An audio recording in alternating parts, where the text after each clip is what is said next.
गुरुर्ब्रह्मा गुरुर्विष्णु गुरुर्देवो महेश्वर गुरु साक्षात् परं ब्रह्म तस्मै श्रीगुरवे नमः। हरि ओं दत्सत् श्रीगुरुभ्यो नमः।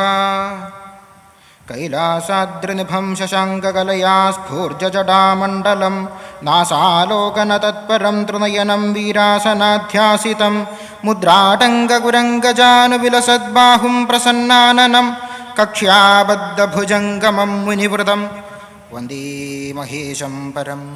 हरि ओं तत्सत् श्रीगुरुभ्यो नमः। सर्वत्र गोविन्दनामसङ्कीर्तनं गोविन्द गोविन्द। नमः पार्वतीपतये हर हर महादेव मे महामाये। നമസ്തേ. ആദ്യം തന്നെ ഈ സത്രവേദിയിൽ വെച്ച് നിങ്ങൾ ഓരോരുത്തരെയും കാണാൻ സാധിച്ചുള്ള സന്തോഷം അറിയിക്കുന്നു. കുറച്ച് പേരാണെങ്കിലും എല്ലാവരെയും കാണാൻ സാധിച്ചുള്ള സന്തോഷം അറിയിക്കുന്നു. വിഷയം ആമുഖഭാഷകൻ പറഞ്ഞതുമാതിരി ഉദ്ധവോപദേശമാണ്. ആദ്യത്തെ 8 ഗുരുക്കന്മാർ ചെറിയ കഥാസന്ദർഭം പറഞ്ഞിട്ട് നമുക്ക് വിഷയത്തിലേക്ക് കടക്കാം. ഭഗവാനെ കാണാനായിട്ട് ബ്രഹ്മാദി ദേവന്മാർ വരുന്നതാണ് കഥാസന്ദർഭം. ബ്രഹ്മാവ്, മറ്റ് ദേവന്മാർ, ദിക്പാലകന്മാർ, ഗന്ധർവന്മാർ, സിദ്ധന്മാർ, ഋഷിവര്യന്മാർ, കിന്നരന്മാർ, ഇവരൊക്കെ വരികയാണ്. ആ ആനന്ദസ്വരൂപം കണ്ടിട്ട് ആ ആനന്ദത്തിൽ ലയിക്കുക. ഭഗവാന്റെ രൂപം കാണുക എന്ന് പറഞ്ഞാൽ അതാണ് ലക്ഷ്യം. ക്ഷേത്രത്തിൽ വന്ന് ഭഗവാന്റെ ദർശനം നടത്തുക എന്ന് പറഞ്ഞാൽ ആ ആനന്ദത്തിൽ ലയിക്കുക, അതാണ്. ക്ഷേത്രത്തിലെ ഏറ്റവും വലിയ പ്രസാദം എന്താണെന്ന് ചോദിച്ചാൽ ആ ദർശനം. അതുകൊണ്ടാണ് ക്ഷേത്രത്തിൻ്റെ ശ്രീകോവിലിന് പ്രാസാദം എന്നൊരു പേരുകൂടിയുണ്ട്. പ്രസാദം എന്നുള്ള വാക്കിൻ്റെ അർത്ഥം, സമയം കുറവാണ് എന്നാലും കുറച്ച് കാര്യങ്ങൾ സൂചിപ്പിക്കാം. പ്രസാദം എന്നുള്ള വാക്കിൻ്റെ അർത്ഥം സന്തോഷം എന്നാണ്. ക്ഷേത്രത്തിൽ വരുമ്പോൾ ഏറ്റവും വലിയ സന്തോഷം ആ ദർശനം. അതുപോലെ ആ ഭഗവാന്റെ ആനന്ദസ്വരൂപത്തെ കാണാൻ വേണ്ടിയിട്ട് ദേവന്മാരൊക്കെ വരികയാണ്. ആനന്ദത്തിനൊരു രൂപം കൊടുത്ത് അതാണ് ഭഗവാൻ. പരമാനന്ദത്തിന് ഒരു രൂപം എടുക്കുക. ആ ചാറിനെടുത്ത്, പരമാനന്ദത്തിൻ്റെ ചാറിനെ എടുത്തിട്ടൊരു രൂപം കൊടുത്താൽ അത് ഭഗവാനായി. അതേ രൂപം തന്നെയാണ് ആർക്ക്? ആനന്ദത്തിനൊരു രൂപം കൊടുത്താൽ അത് തന്നെയാണ് ദേവി. അതുകൊണ്ടാണ് ആചാര്യസ്വാമി സൗന്ദര്യലഹരി എന്ന് പേരിട്ടത്. ആ സ്വരൂപത്തെ വർണ്ണിക്കുന്നത് കൊണ്ട് സൗന്ദര്യലഹരി. ആദ്യത്തെ 41 ശ്ലോകങ്ങളുടെ പേര് തന്നെ ആനന്ദലഹരി എന്ന. മഹാദേവൻ്റെ കാര്യം പിന്നെ പറയേണ്ട ആവശ്യമില്ല. ആ ആനന്ദസ്വരൂപം ആനന്ദത്തിൽ മുങ്ങിയിരുന്ന അത് മഹാദേവനായി. അതേപോലെ തന്നെയാണ് ആര്? ഭഗവാൻ. ഇത് തുടക്കത്തിൽ പറഞ്ഞതിൻ്റെ കാര്യം ഈ ഭേദഭാവം നമുക്ക് പോകണം. ഇന്നത്തെ കാലത്ത് ഭക്തി എന്ന് പറഞ്ഞിട്ട് ഏറ്റവും കൂടുതൽ നടക്കുന്നത്, നമ്മൾ കുറേ സഹസ്രനാമം ചൊല്ലും, കുറേ അഷ്ടോത്തരം ചൊല്ലും, കുറേ നാമം ജപിക്കും, കുറേ ധ്യാനിക്കും. ഏറ്റവും മഹത്തായിട്ടുള്ള കാര്യങ്ങളാണ്. അവസാനം ഒരു ചോദ്യമുണ്ട്. എന്താ ചോദ്യം? ആരാ വലുത്, നാരായണനാണോ മഹാദേവനാണോ? ഈ ചോദ്യം വന്നാൽ പോയി. എന്തൊക്കെ ചെയ്തു അതൊക്കെ അവിടെ അവസാനിച്ചു. അതുകൊണ്ട് ആ ചോദ്യം ആദ്യം തന്നെ മനസ്സിൽ നിന്ന് നീക്കാൻ വേണ്ടിയിട്ടാണ് ഭഗവാന്റെ രൂപം പറയുമ്പോൾ ഈ കാര്യം പറഞ്ഞത്. അങ്ങനെ ഇവർ വന്നിട്ട് ഭഗവാനെ സ്തുതിക്കണ ഒരു ഭാഗമുണ്ട്. വളരെ ദീർഘമായിട്ടുള്ള സ്തുതിയാണ്. അതിൻ്റെ ആദ്യത്തെ 2 ഭാഗം മാത്രം പറയാം. ദേവന്മാരൊക്കെ വന്നിട്ട് ഭഗവാനോട് പറയാണ്, ഭഗവാനെ, അങ്ങയുടെ ഭക്തന്മാരായിട്ടുള്ള ജനങ്ങൾ ഈ കർമ്മപാശത്തു നിന്ന് രക്ഷപ്പെടാൻ വേണ്ടിയിട്ട് മുമുക്ഷുക്കളായിട്ടുള്ള ജനങ്ങൾ ഏത് പാതാരവിന്ദത്തെയാണോ സ്മരിക്കുന്നത് ആ പാതാരവിന്ദങ്ങളെ മനസ്സ്, ബുദ്ധി, ഇന്ദ്രിയങ്ങൾ, പ്രാണൻ, വാക്ക് ഇതൊക്കെ കൊണ്ട് ഞങ്ങൾ നമസ്കരിക്കുന്നു. എന്തൊക്കെയാ പറഞ്ഞത്? ഭഗവാനെ ആ പാതാരവിന്ദങ്ങളെ മനസ്സ്, ബുദ്ധി, ഇന്ദ്രിയങ്ങൾ, വാക്ക്, പ്രാണൻ. ആദ്യ ഇന്ദ്രിയങ്ങൾ പുറത്തുനിന്ന് അകത്തേക്ക് പോവുക. മൂപ്പരടങ്ങിക്കഴിഞ്ഞാൽ ആരടങ്ങും?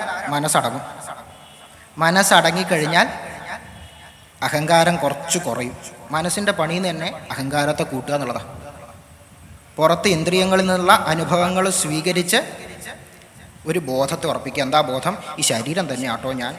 ഈ ബോധത്തെ ഉറപ്പിക്കുന്ന ആളാണ് മനസ്സ്. അപ്പോൾ ഇന്ദ്രിയങ്ങൾ ആ ഭഗവാനിൽ സമർപ്പിക്കുമ്പോൾ ആരടങ്ങി? ഇന്ദ്രിയങ്ങൾ അടങ്ങി. അത് കഴിഞ്ഞാൽ മനസ്സടങ്ങി, അത് കഴിഞ്ഞാൽ ബുദ്ധി അടങ്ങി. അതും കഴിഞ്ഞാൽ ആരടങ്ങും? പ്രാണനടങ്ങും. പ്രാണൻ ആ ഭഗവാനിൽ ചേർന്ന് മറ്റൊന്നില്ലാണ്ട് ലയിക്കണ അവസ്ഥ തുരീയാവസ്ഥ. തുടക്കം ആ അവസ്ഥയെപ്പറ്റി പറഞ്ഞുകൊണ്ടാണ് സ്തുതി തുടങ്ങണത്. ആദ്യം ചെറിയ പടി പറഞ്ഞുകൊണ്ടല്ല, തുടക്കം തന്നെ തുരീയാവസ്ഥയെപ്പറ്റി പറഞ്ഞുകൊണ്ടാണ്. എന്നിട്ട് ഭഗവാനോട് പറയുകയാണ്, ഭഗവാനെ ഒരായുധം കൊണ്ടും തോൽപ്പിക്കാൻ പറ്റാത്ത അങ്ങയുടെ മായയെ കൊണ്ട് 3 ഗുണങ്ങളുടെയും ഉള്ളിൽ ഭവിച്ച് സൃഷ്ടി, സ്ഥിതി, സംഹാരം ഈ 3 നടത്തുന്നുണ്ട്. എന്നാൽ ഒന്നിനോടും ബന്ധപ്പെട്ടിരിക്കണില്ല ഭഗവാനെ. എന്താ പറഞ്ഞത്? ഭഗവാനെ അങ്ങയുടെ മായയെ കൊണ്ട് ത്രിഗുണങ്ങളുടെയും അന്തര്യാമിയായിട്ട് ഭവിച്ചിട്ട് സൃഷ്ടിയും നടത്തുന്നുണ്ട്, സ്ഥിതിയും നടത്തുന്നുണ്ട്, സംഹാരവും നടത്തുന്നുണ്ട്. പക്ഷെ ഒന്നിനോടും ബന്ധമില്ല. എല്ലാറ്റിൻ്റെ ഉള്ളിൽ വസിക്കും, എന്നാൽ ഒന്നിനോടും ബന്ധമില്ല. ഭഗവാന്റെ സ്വരൂപതാണ്. എല്ലാറ്റിൻ്റെയും കാരണക്കാരൻ ഭഗവാനാണ്, ആധാരം ഭഗവാനാണ്. പക്ഷെ ആരെക്കൊണ്ടാ ചെയ്യിക്കണതെന്ന് ചോദിച്ചാൽ ഒക്കെ മായയെ കൊണ്ട് ചെയ്യിക്കുക, ഒക്കെ മായയെ കൊണ്ട് ചെയ്യിക്കണം. ഈ പ്രപഞ്ചത്തിൻ്റെ മുഴുവൻ ആധാരം ഭഗവാനാണ്. പക്ഷെ ഒന്നിനോടും എന്തില്ല, ബന്ധമില്ല. അതുകൊണ്ടാണ് നിർഗുണൻ എന്ന് പറയുന്നത്. ബ്രഹ്മം നിർഗുണാണ്. സഗുണ പ്രപഞ്ചത്തിൻ്റെ കാരണം ഭഗവാനാണേലും ഒന്നിനോടും ബന്ധമില്ല. അങ്ങനെയുള്ള ആ ഭഗവാനായിക്കൊണ്ട് പ്രണാമം. ആ ഭഗവാനെ മനസ്സിൽ നമസ്കരിച്ചിട്ട് നമ്മുടെ യഥാർത്ഥ വിഷയത്തിലേക്ക് കടക്കാം. ഇങ്ങനെ ദീർഘമായിട്ടുള്ള സ്തുതി നടത്തി. കേൾക്കുന്നുണ്ടോ? ശബ്ദത്തിന് എന്തെങ്കിലും കുഴപ്പമുണ്ടോ?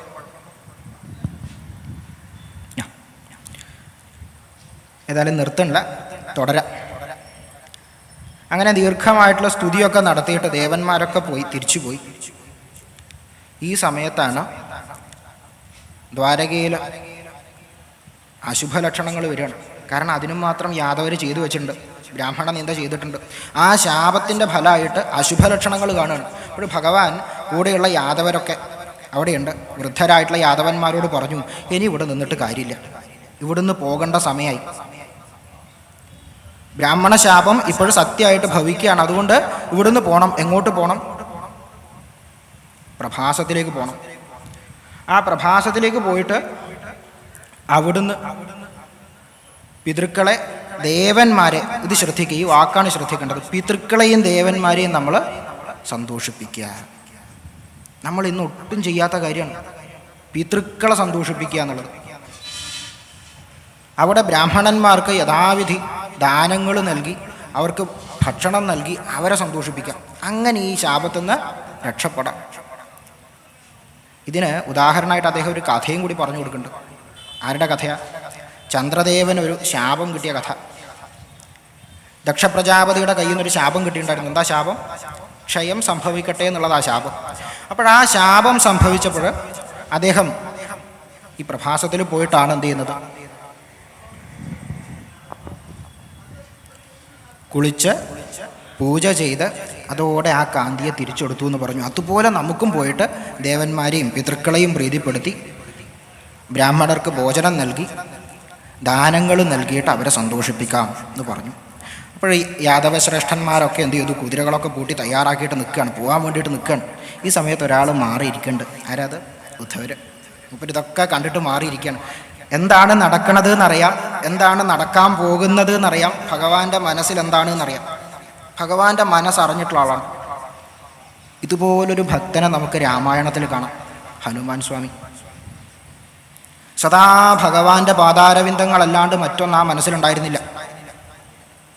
ഭഗവാനെ കണ്ട് പരിചയപ്പെട്ടതിന് ശേഷം പിന്നെ എവിടെയും അദ്ദേഹം ഞാൻ ഹനുമാനാണ് എന്ന് പറഞ്ഞിട്ട് ആദ്യം പരിചയപ്പെടുത്തിയിട്ടില്ല. എന്താ പറയുക? ഞാൻ രാമദാസനാണ് കേട്ടോ. എവിടെ പോയാലും പറയാം, ഞാൻ എൻ്റെ പേര് രാമദാസൻ എന്നാണ്, ഞാൻ രാമദാസനാണ്, രാമദൂതനാണ്. അത് കഴിഞ്ഞിട്ടാ പറയുക ഹനുമാൻ എന്നാണ് പേര്.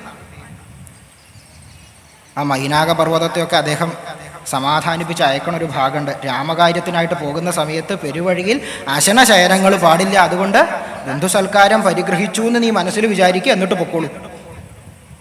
വഴിയിലൊന്ന് വിശ്രമിക്കുക പോലും ചെയ്യുന്നില്ല. അത്രയ്ക്ക് ഭഗവാന്റെ കാര്യം മനസ്സിൽ കൊണ്ട് നടക്കുന്ന ആൾ, പ്രാണനിൽ കൊണ്ട് നടക്കുന്ന ആൾ. അതുകൊണ്ടാണ് ഏറ്റവും വലിയ ഭക്തൻ ആരെന്ന് ചോദിച്ചാൽ ആദ്യം നമ്മുടെ മനസ്സിൽ വരുന്ന ഉത്തരങ്ങളിലൊന്ന് അത് ഹനുമാൻ സ്വാമിയാണ്. ദാസ്യഭാവ ഭക്തി എന്ന് പറയും, സദാ രാമനാമൻ. അതുകൊണ്ടാണ് ഭഗവാൻ കൊടുത്ത വരം തന്നെ ഈ പ്രപഞ്ചത്തിൽ രാമനാമം ഉള്ളിടത്തോളം കാലം നീ വസിക്കാന്ന്. ഈ പ്രപഞ്ചത്തിൽ എത്ര കാലം രാമനാമം ഉണ്ടോ അത്രയും കാലം നീ വസിക്കുക. അതുകൊണ്ട് ഹനുമാൻ സ്വാമി ചിരഞ്ജീവിയാണ് എന്ന് പറയാം. അതേപോലൊരു ഭക്തനാണ് അവിടെ മാറിയിരിക്കുന്നത്. ആരാത്? ഉദ്ധവർ മെല്ലെ ഭഗവാന്റെ അടുത്ത് വന്നു. എന്നിട്ട് ഭഗവാനോട് പറഞ്ഞു, ഭഗവാനെ, എന്താ നടക്കണതെന്ന് എനിക്കറിയാം, അങ്ങയുടെ മനസ്സിലെന്താണെന്ന് എനിക്കറിയാം. അങ്ങ് സർവശക്തനാണ്. അങ്ങ് വിചാരിച്ചിരുന്നെങ്കിൽ ഈ ബ്രാഹ്മണ ശാപം പരിഹരിക്കായിരുന്നു. പക്ഷെ അങ്ങ് അത് ചെയ്തില്ല. അപ്പോൾ അങ്ങ് മനസ്സിൽ കണ്ടിട്ടുള്ളത് എനിക്ക് വ്യക്തമായിട്ടറിയാം. അങ്ങ് ഇവിടുന്ന് പോകാൻ പോവുകയാണ്. അങ്ങ് ഇവിടുന്ന് പോവുകയാണ്. മാത്രമല്ല, അതിൻ്റെ മുന്നേ യാദവകുലത്തെ മുഴുവൻ അങ്ങ് തന്നെ ഒടുക്കും. അങ്ങ് പോകുക എന്ന് മാത്രമല്ല, യാദവകുലത്തെ മുഴുവൻ അങ്ങ് തന്നെ നശിപ്പിക്കും. ഇതൊക്കെ ഞാൻ മനസ്സിൽ കണ്ടിട്ടുണ്ട് ഭഗവാനെ, ഒക്കെ അറിയുന്നുണ്ട്. ഒറ്റ ആഗ്രഹമേ ഉള്ളൂ. എന്താ ആഗ്രഹം? ഒരൊറ്റ ആഗ്രഹമേ ആ മനസ്സിലുള്ളൂ. അരക്ഷണം പോലും അങ്ങയുടെ പാതാരവിന്ദങ്ങളെ ചിന്തിക്കാണ്ട് എനിക്ക് ഇരിക്കാൻ പറ്റില്ല. അതുകൊണ്ട് എന്നെയും സ്വധാമത്തിലേക്ക് കൊണ്ടുപോകണം. അങ്ങ് എവിടെ പോകണോ അവിടത്തേക്ക് എന്നെയും കൊണ്ടുപോകണം. ഇതാണ് ഭക്തി. നമ്മളെന്താ കാണിക്കുക? നമ്മളെന്താ ചെയ്യുക? ഭഗവാനോട് പോയി പറയുന്നതിന് മുന്നേ നമ്മുടെ കയ്യിൽ വലിയൊരു ലിസ്റ്റ് ഉണ്ടാവും. എന്തൊക്കെ ഭഗവാൻ എനിക്ക്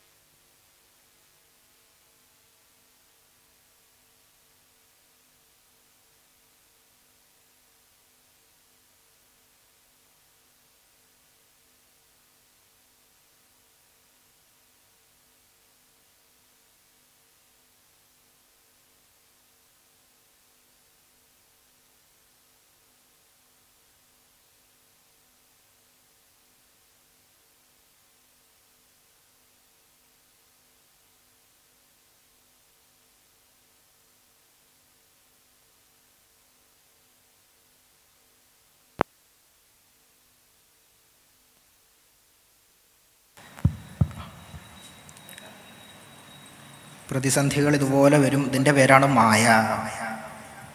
ദുഃഖമാണെങ്കിലും സുഖമാണെങ്കിലും ഇതുപോലെ വരുന്നതിൻ്റെ പേരാണ് മായ.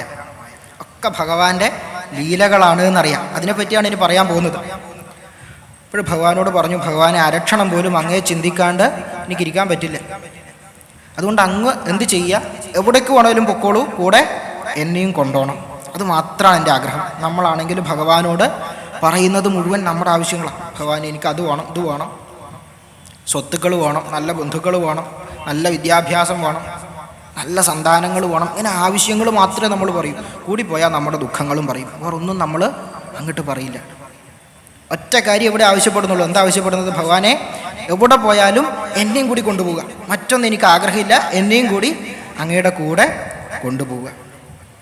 എന്നിട്ട് പറഞ്ഞു, ഭഗവാനെ, സാധാരണക്കാരായിട്ടുള്ള ജനങ്ങൾ, വളരെ സാധാരണക്കാരായിട്ടുള്ള ജനങ്ങൾ, അങ്ങയുടെ ഭക്തന്മാർ, അങ്ങയുടെ നാമോച്ചാരണം, അങ്ങയുടെ ലീലാവിലാസങ്ങൾ വർണ്ണിക്കുന്നത് കൊണ്ട് മാത്രം അവർ സർവ്വ ഇച്ഛകളിൽ നിന്നും മനസ്സിനെ മാറ്റി അങ്ങിലേക്ക് മനസ്സിനെ പ്രതിഷ്ഠിക്കുന്നുണ്ട്. സർവ്വ ഇച്ഛകളും അവർ വെടിയുന്നുണ്ട്.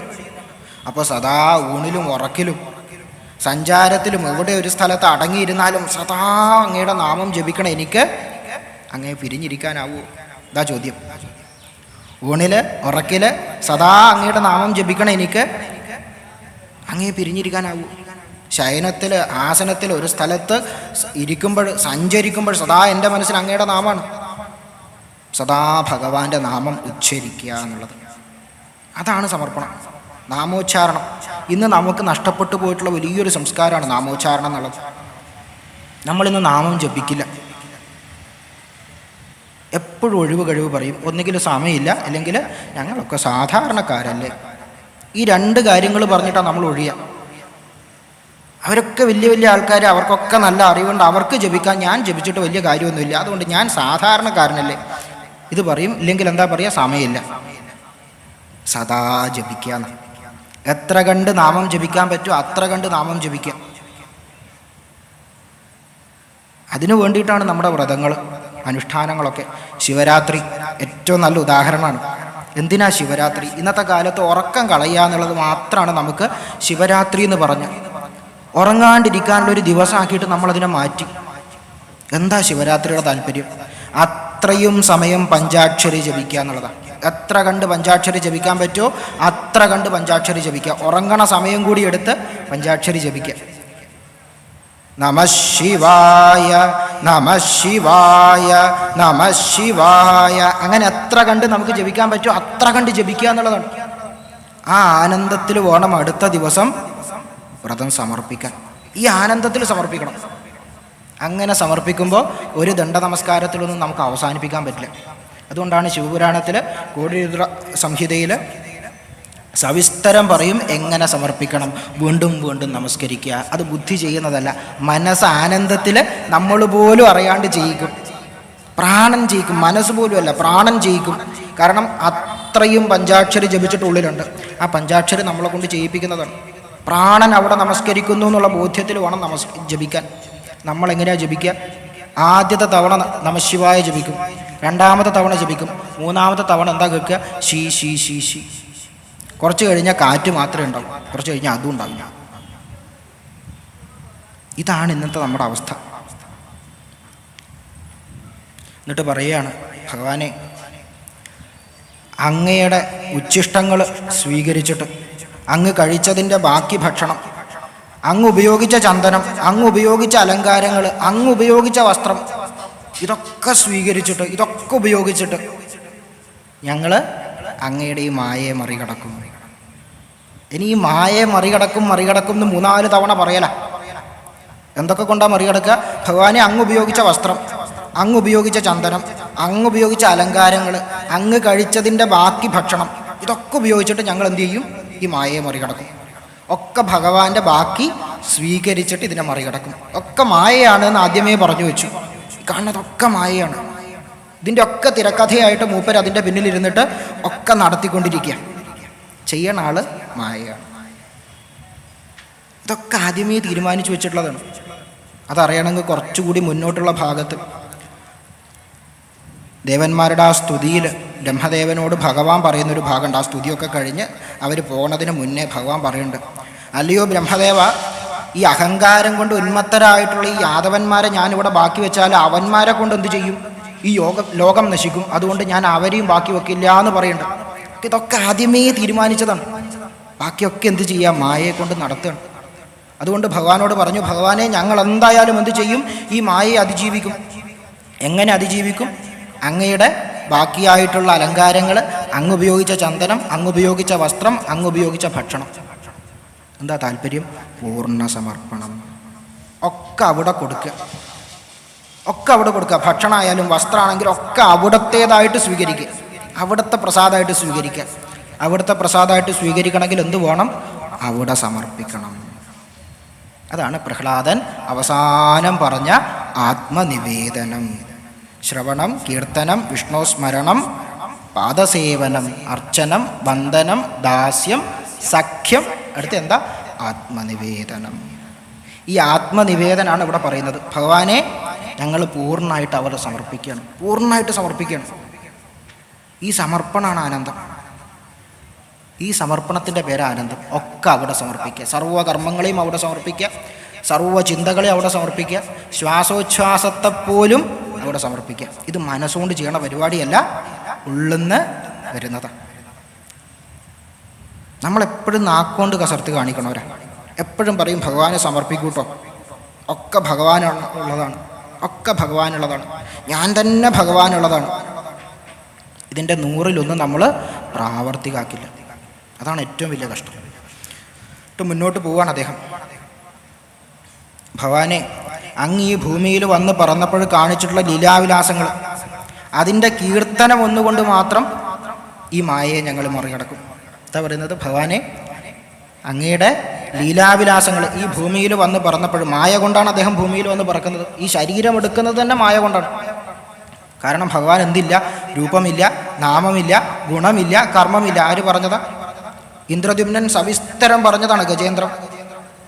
ആ ഗജേന്ദ്ര സ്തുതിയിൽ ഭഗവാനെ ആർക്കാണോ നാമമില്ലാത്തത്, ആർക്കാണോ കർമ്മമില്ലാത്തത്, ആർക്കാണോ ഗുണങ്ങളില്ലാത്തത്, ആർക്കാണോ രൂപമില്ലാത്തത്, എന്നാൽ ഈ പ്രപഞ്ചത്തിൻ്റെ സൃഷ്ടി, സ്ഥിതി, സംഹാരം ഇത്യാദികൾക്ക് വേണ്ടി മായയെ കൊണ്ട് ഇതൊക്കെ ആരാണോ സ്വീകരിക്കുന്നത് ആ ഭഗവാനായിക്കൊണ്ട് എൻ്റെ പ്രണാമം, അങ്ങനെ പറഞ്ഞിട്ടാണ് സ്തുതിക്കുന്നത്. ആ ഭഗവാൻ ഈ ഭൂമിയിൽ വന്ന് പറന്നു, മായയാൽ പറന്നു. അതുകൊണ്ട് ഈ ശരീരത്തിന് വേണ്ടുന്നതായിട്ടുള്ള കർമ്മങ്ങൾ അദ്ദേഹം ചെയ്തിട്ടുണ്ട്. ലീലാവിലാസങ്ങൾ ഒരുപാട് ചെയ്തിട്ടുണ്ട്. കുട്ടിയായിരിക്കുന്ന സമയത്ത് വണ്ണക്കല എറിഞ്ഞുടക്കുന്നതും തൈര് കുടം പൊട്ടിക്കുന്നതും ഒക്കെ ചെയ്യുന്ന പരിപാടികൾ, പരിഹസിച്ച് ചിരിക്കണ പരിപാടികൾ, അദ്ദേഹം അസുരന്മാരെ കൊന്നത്, അങ്ങനെ സർവ്വ ലീലാവിലാസങ്ങളും ഭഗവാനെ സ്മരിച്ചുകൊണ്ട് അങ്ങയുടെ മായയെ ഞങ്ങൾ മറികടക്കും. ശ്രേഷ്ഠന്മാരായിട്ടുള്ള ആചാര്യന്മാർ, ഋഷീശ്വരന്മാർ നിർമ്മലമായിട്ടുള്ള മനസ്സോടെ ഭഗവാനെ ബ്രഹ്മം എന്നറിയപ്പെടുന്ന അങ്ങയുടെ ഇരിപ്പിടത്ത് നേടുന്നു. അവിടെ ഭഗവാനെ വിളിച്ചത് ബ്രഹ്മം. ആ വാക്ക് ശ്രദ്ധിക്കുക, ബ്രഹ്മം. ബ്രഹ്മാഖ്യ എന്നാണ് ഭാഗവതം പ്രയോഗിക്കുന്നത് തന്നെ. ബ്രഹ്മം എന്നറിയപ്പെടുന്ന എന്താ താല്പര്യം? അവിടെ വിളിച്ചത് ആ രൂപത്തെ അല്ല, മറിച്ച് പരബ്രഹ്മസ്വരൂപം എന്നുള്ള അർത്ഥത്തിലാണ്. അതിനെന്തില്ല? രൂപമില്ല, ഗുണമില്ല, നാമമില്ല. നേരത്തെ പറഞ്ഞ കാര്യം ഗജേന്ദ്രൻ സവിസ്തരം സ്തുതിച്ച കാര്യമാണത്. അതിനെന്തില്ല? രൂപമില്ല, ഗുണമില്ല, നാമമില്ല. പക്ഷെ ഈ പ്രപഞ്ചത്തിൻ്റെ താളം നിയന്ത്രിക്കാൻ വേണ്ടിയിട്ട് എന്ത് ചെയ്യുന്നു? മായയാൽ ഇതൊക്കെ സ്വീകരിക്കുന്നു. ആ ഭഗവാനായിക്കൊണ്ട് പ്രണാമം. അങ്ങനെ അവസാനം പറഞ്ഞപ്പോൾ ഭഗവാൻ പറഞ്ഞു തുടങ്ങുകയാണ്. ഉദ്ധവരോട് ഭഗവാൻ പറയണം. 7-ാമത്തെ അധ്യായം തുടക്കം. എങ്ങനെയാ വിളിക്കുന്നത്? മഹാഭാഗ. ഉദ്ധവരെ എന്നല്ല വിളിക്കുന്നത്, മഹാഭാഗ നീട്ടി വിളിക്കുകയാണ്. എന്നിട്ടാണ് പറയുന്നത്, നീ എന്നെപ്പറ്റി ഇപ്പോഴും പറഞ്ഞിട്ടുള്ള സർവ്വ കാര്യങ്ങളും സത്യമാണ്. എന്തൊക്കെ നിന്റെ നാവിന്ന് വീണിട്ടുണ്ടോ അതൊക്കെ സത്യമത്രേ. എന്നിട്ട് പറയുകയാണ് ഭഗവാൻ, ഞാനിവിടെ വന്നതിൻ്റെ ലക്ഷ്യമൊക്കെ അവസാനിച്ചു. ബ്രഹ്മാദി ദേവന്മാർ ഭൂമിയുടെ ഭാരം കുറക്കണം എന്ന് പറഞ്ഞിട്ടാണ് ഞാനിവിടെ അവതാരമെടുത്തത്. ആരുടെ കൂടെ? അനന്തൻ്റെ കൂടെ. വന്നതിൻ്റെ ഉദ്ദേശ്യം കഴിഞ്ഞു. ഇനി എന്ത് വേണം? മായയാൽ ഉണ്ടാക്കിയിട്ടുള്ള ഈ ശരീരം ഇവിടെ തന്നെ ഉപേക്ഷിക്കണം. പോയേ പറ്റൂ, വേറെ തരയില്ല. എന്നിട്ട് ഭഗവാൻ പറയുകയാണ്, ബ്രാഹ്മണ ശാപം കൊണ്ട് എന്ത് ചെയ്യും? യാദവകുലം നശിക്കും. നിസ്സംശയമാണ്, യാദവകുലം നശിക്കും. 7-ാം നാള് കടൽ എന്ത് ചെയ്യും? ദ്വാരകയെ വിഴുങ്ങും.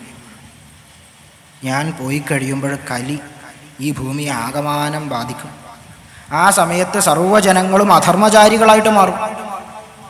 ഈ ലോകം നിനക്ക് വസിക്കാൻ യുക്തമല്ല ഉദ്ധവരേ എന്ന് പറഞ്ഞു. ഈ ലോകം എന്തല്ല? നിനക്ക് വസിക്കാൻ യുക്തമല്ല, യോജ്യമല്ല. എന്താ താല്പര്യം? ഉദ്ധവർ സദാ ഭഗവാനെ ചിന്തിക്കണ ആളാണ്. മനസ്സിൽ ആര് മാത്രമേ ഉള്ളൂ? ഭഗവാൻ മാത്രമേ ഉള്ളൂ, മറ്റൊന്നില്ല ആ മനസ്സിൽ. അവിടെ ആർക്ക് സ്ഥാനമില്ല? കലിക്ക് സ്ഥാനമില്ല. സദാ ഭഗവാനെ ചിന്തിക്കണ മനസ്സിൽ എന്ത് സ്ഥാനമില്ല? കലിക്ക് സ്ഥാനമില്ല. അധർമ്മ ചിന്തകൾക്ക് അവിടെ സ്ഥാനമില്ല. ഭഗവാൻ മാത്രം അവിടെയുള്ളത്. പരമാനന്ദത്തെ അനുഭവിക്കണ മനസ്സിൽ മറ്റൊന്നില്ല. അതുകൊണ്ട് പറഞ്ഞു, ഈ ലോകം നിനക്ക് വസിക്കാൻ യുക്തമല്ല. അതുകൊണ്ട് നീ എന്ത് ചെയ്യണം? സർവ്വതിനെ ഉപേക്ഷിക്കുക. സർവ്വതിനെയും ത്യജിച്ചിട്ട് എന്നിൽ ഉറച്ച മനസ്സോടെ, അവിടെ ഭഗവാൻ പറയുന്നത് എന്നിൽ പ്രവേശിച്ച മനസ്സോടെ എന്നാണ്. ആവേശ്യ എന്നാ ശബ്ദം പ്രയോഗിക്കുന്നത്. എന്നിൽ പ്രവേശിച്ച മനസ്സോട് കൂടിയിട്ട് ഭൂമിയിൽ സഞ്ചരിക്കുക. ഒഴുക്കാണ് എന്ത്? ഭക്തിയുടെ ലക്ഷണം.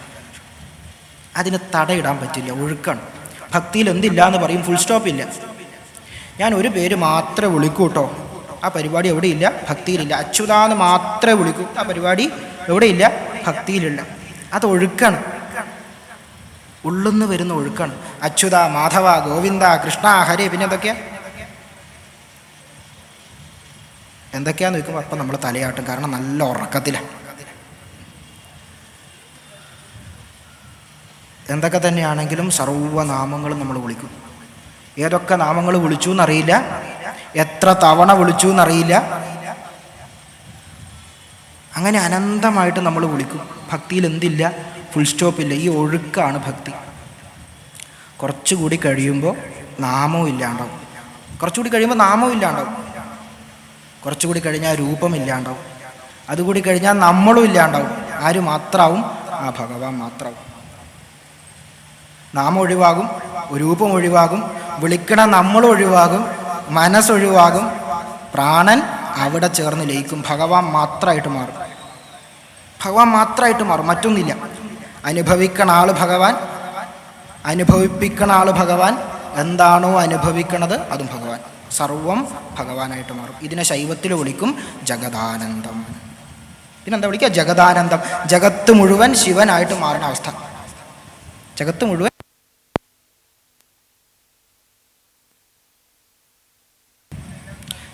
മുഴുവൻ ശിവനായിട്ട് മാറുന്ന അവസ്ഥ. ആ വാക്കിൻ്റെ അർത്ഥം തന്നെ അതാണ്. എല്ലാം ആരിൽ ശയിക്കണോ അത് ശിവൻ. എല്ലാം ആരിൽ ശയിക്കണോ അത് ശിവൻ. സർവ്വപ്രപഞ്ചത്തെയും തൻ്റെ പരാശക്തിയിൽ ഉൾക്കൊള്ളണ ആൾ, അത് മുഴുവൻ ശിവനായിട്ട് മാറണ അവസ്ഥ, അതിൻ്റെ പേര് ജഗതാനന്ദം. ഈ ആനന്ദാവസ്ഥ തന്നെയാണ് എന്ത് ഭക്തി. അവിടെ മറ്റൊന്നില്ല, വാക്കില്ല, നാമമില്ല, രൂപമില്ല, ഒന്നുമില്ല. അതുകൊണ്ടാണ് ഗജേന്ദ്രൻ ആ സ്തുതിയൊക്കെ നടത്തി ഭഗവാൻ വന്നപ്പോൾ ഒറ്റ പേര് വിളിച്ചിട്ട് നിർത്തി, പിന്നെ ഒന്നും പറഞ്ഞിട്ടില്ല.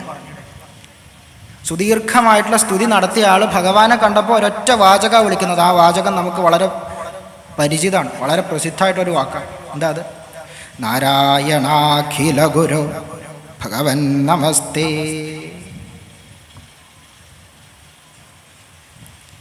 സുദീർഘമായിട്ടുള്ള സ്തുതി നടത്തിയ ആളാണ്. തുടക്കം തന്നെ പറയുന്നത് ആ ഭഗവാന്റെ സ്വരൂപത്തെ പറ്റിയാണ്. പ്രകൃതിയും പുരുഷനും ചേർന്നിട്ടുള്ള ആ ഭഗവാൻ, സ്വതന്ത്ര രൂപനായിട്ടുള്ള ഭഗവാൻ, സർവതന്ത്ര സ്വതന്ത്രനായിട്ടുള്ള ഭഗവാൻ, ജ്ഞാനസ്വരൂപനായിട്ടുള്ള ഭഗവാൻ, സൃഷ്ടിയെയും സ്ഥിതിയെയും സംഹാരത്തെയും ഭഗവാന്റെ രൂപങ്ങളെയൊക്കെ പറ്റി പറഞ്ഞ് അവസാനം ആ ഭഗവാൻ ഗരുഡാരൂഢനായിട്ട് വരുമ്പോൾ ഒറ്റ വാചകം പറഞ്ഞു നിർത്തി.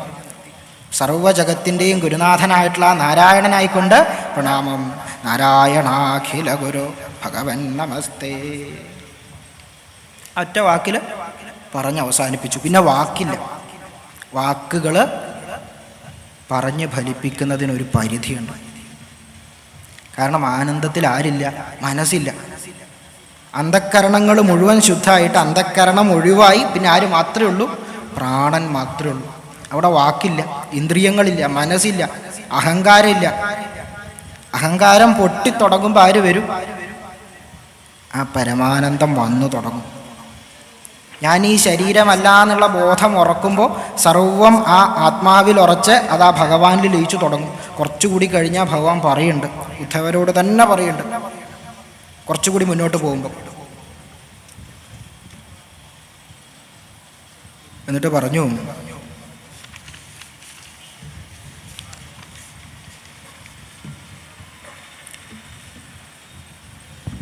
ഭഗവാൻ ഉദ്ധവരെ ഈ മനസ്സുകൊണ്ട്, ഇന്ദ്രിയങ്ങൾ കൊണ്ട്, വാക്കുകൊണ്ട് അറിയുന്നതൊക്കെ മായയാണ് എന്ന് മനസ്സിലാക്കണം. എന്താ പറഞ്ഞത്? മനസ്സുകൊണ്ട്, ബുദ്ധി കൊണ്ട്, ഇന്ദ്രിയങ്ങൾ കൊണ്ട് ഒക്കെ അറിയുന്നത്, വാക്കുകൊണ്ട് ഒക്കെ അറിയുന്നത് മായയാണ് എന്ന് മനസ്സിലാക്കിക്കൊള്ളണം. ഈ കാണുന്നതൊക്കെ എന്താണ്? മായയാണ് എന്ന് മനസ്സിലാക്കിക്കൊള്ളണം. ഉള്ളിൽ ആരുണ്ട് എന്നറിയാം, ഞാനുണ്ട് എന്നറിയാം. ഇതാണ് നമുക്കിന്നും പറ്റാത്തത്. സർവം ശിവമയം എന്ന് പറയും. എന്താ പറയുക? സർവം ശിവമയം. എല്ലാറ്റിലും ആരെ കാണണമെന്ന് പറയും? ഭഗവാനെ കാണണമെന്ന് പറയും. നമ്മൾ വെറുതെ പറയും. നേരത്തെ പറഞ്ഞ മാതിരി നാക്കൊണ്ടുള്ള ഈ കസർത്തിൽ നമ്മൾ അങ്ങനെ പലതും പറയും. പക്ഷെ അത് കാണണം. അങ്ങനെ കണ്ട ആളാണ് പ്രഹ്ലാദൻ. അതുകൊണ്ടാണ് വാളും ഊരി പിടിച്ചിട്ട് അച്ഛൻ ചോദിക്കുകയാണ്, ആ തൂണിൽ എന്താ അങ്ങേര് ഇല്ലാത്തതെന്ന് ചോദിക്കുമ്പോൾ കുട്ടി ഉറച്ച ശബ്ദത്തിൽ പറഞ്ഞു, ദൃശ്യതേ. ഞാൻ ആരെ കാണുന്നു? ആ ഭഗവാനെ കാണുന്നു. ഉറച്ച ശബ്ദത്തിൽ പറഞ്ഞു. നമ്മളാണെങ്കിൽ കണ്ടാൽ പോലും മിണ്ടില്ല, വായടച്ചു വെച്ചിരിക്കും. തലയാണ് വലുതുട്ടോ, അതുകൊണ്ട് മിണ്ടില്ല. കുട്ടി ഉറച്ച സ്വരത്തിൽ പറഞ്ഞു, ഭഗവാനെ ആ തൂണിൽ കാണുകയാണ്. സർവത്തിലും ഭഗവാനെ കാണുക. അതുകൊണ്ടാണ് പറയുക, തൂണിലും തുരുമ്പിലും ആരിരിപ്പു എന്ന് പറയും? ഭഗവാൻ ഇരിപ്പു. സർവത്തിലും ആ ഭഗവാനാണ്. ഇത് തിരിച്ചറിയുന്നവൻ യഥാർത്ഥ ഭക്തൻ. ഇത് തിരിച്ചറിയുന്നവനാണ് ഭക്തൻ.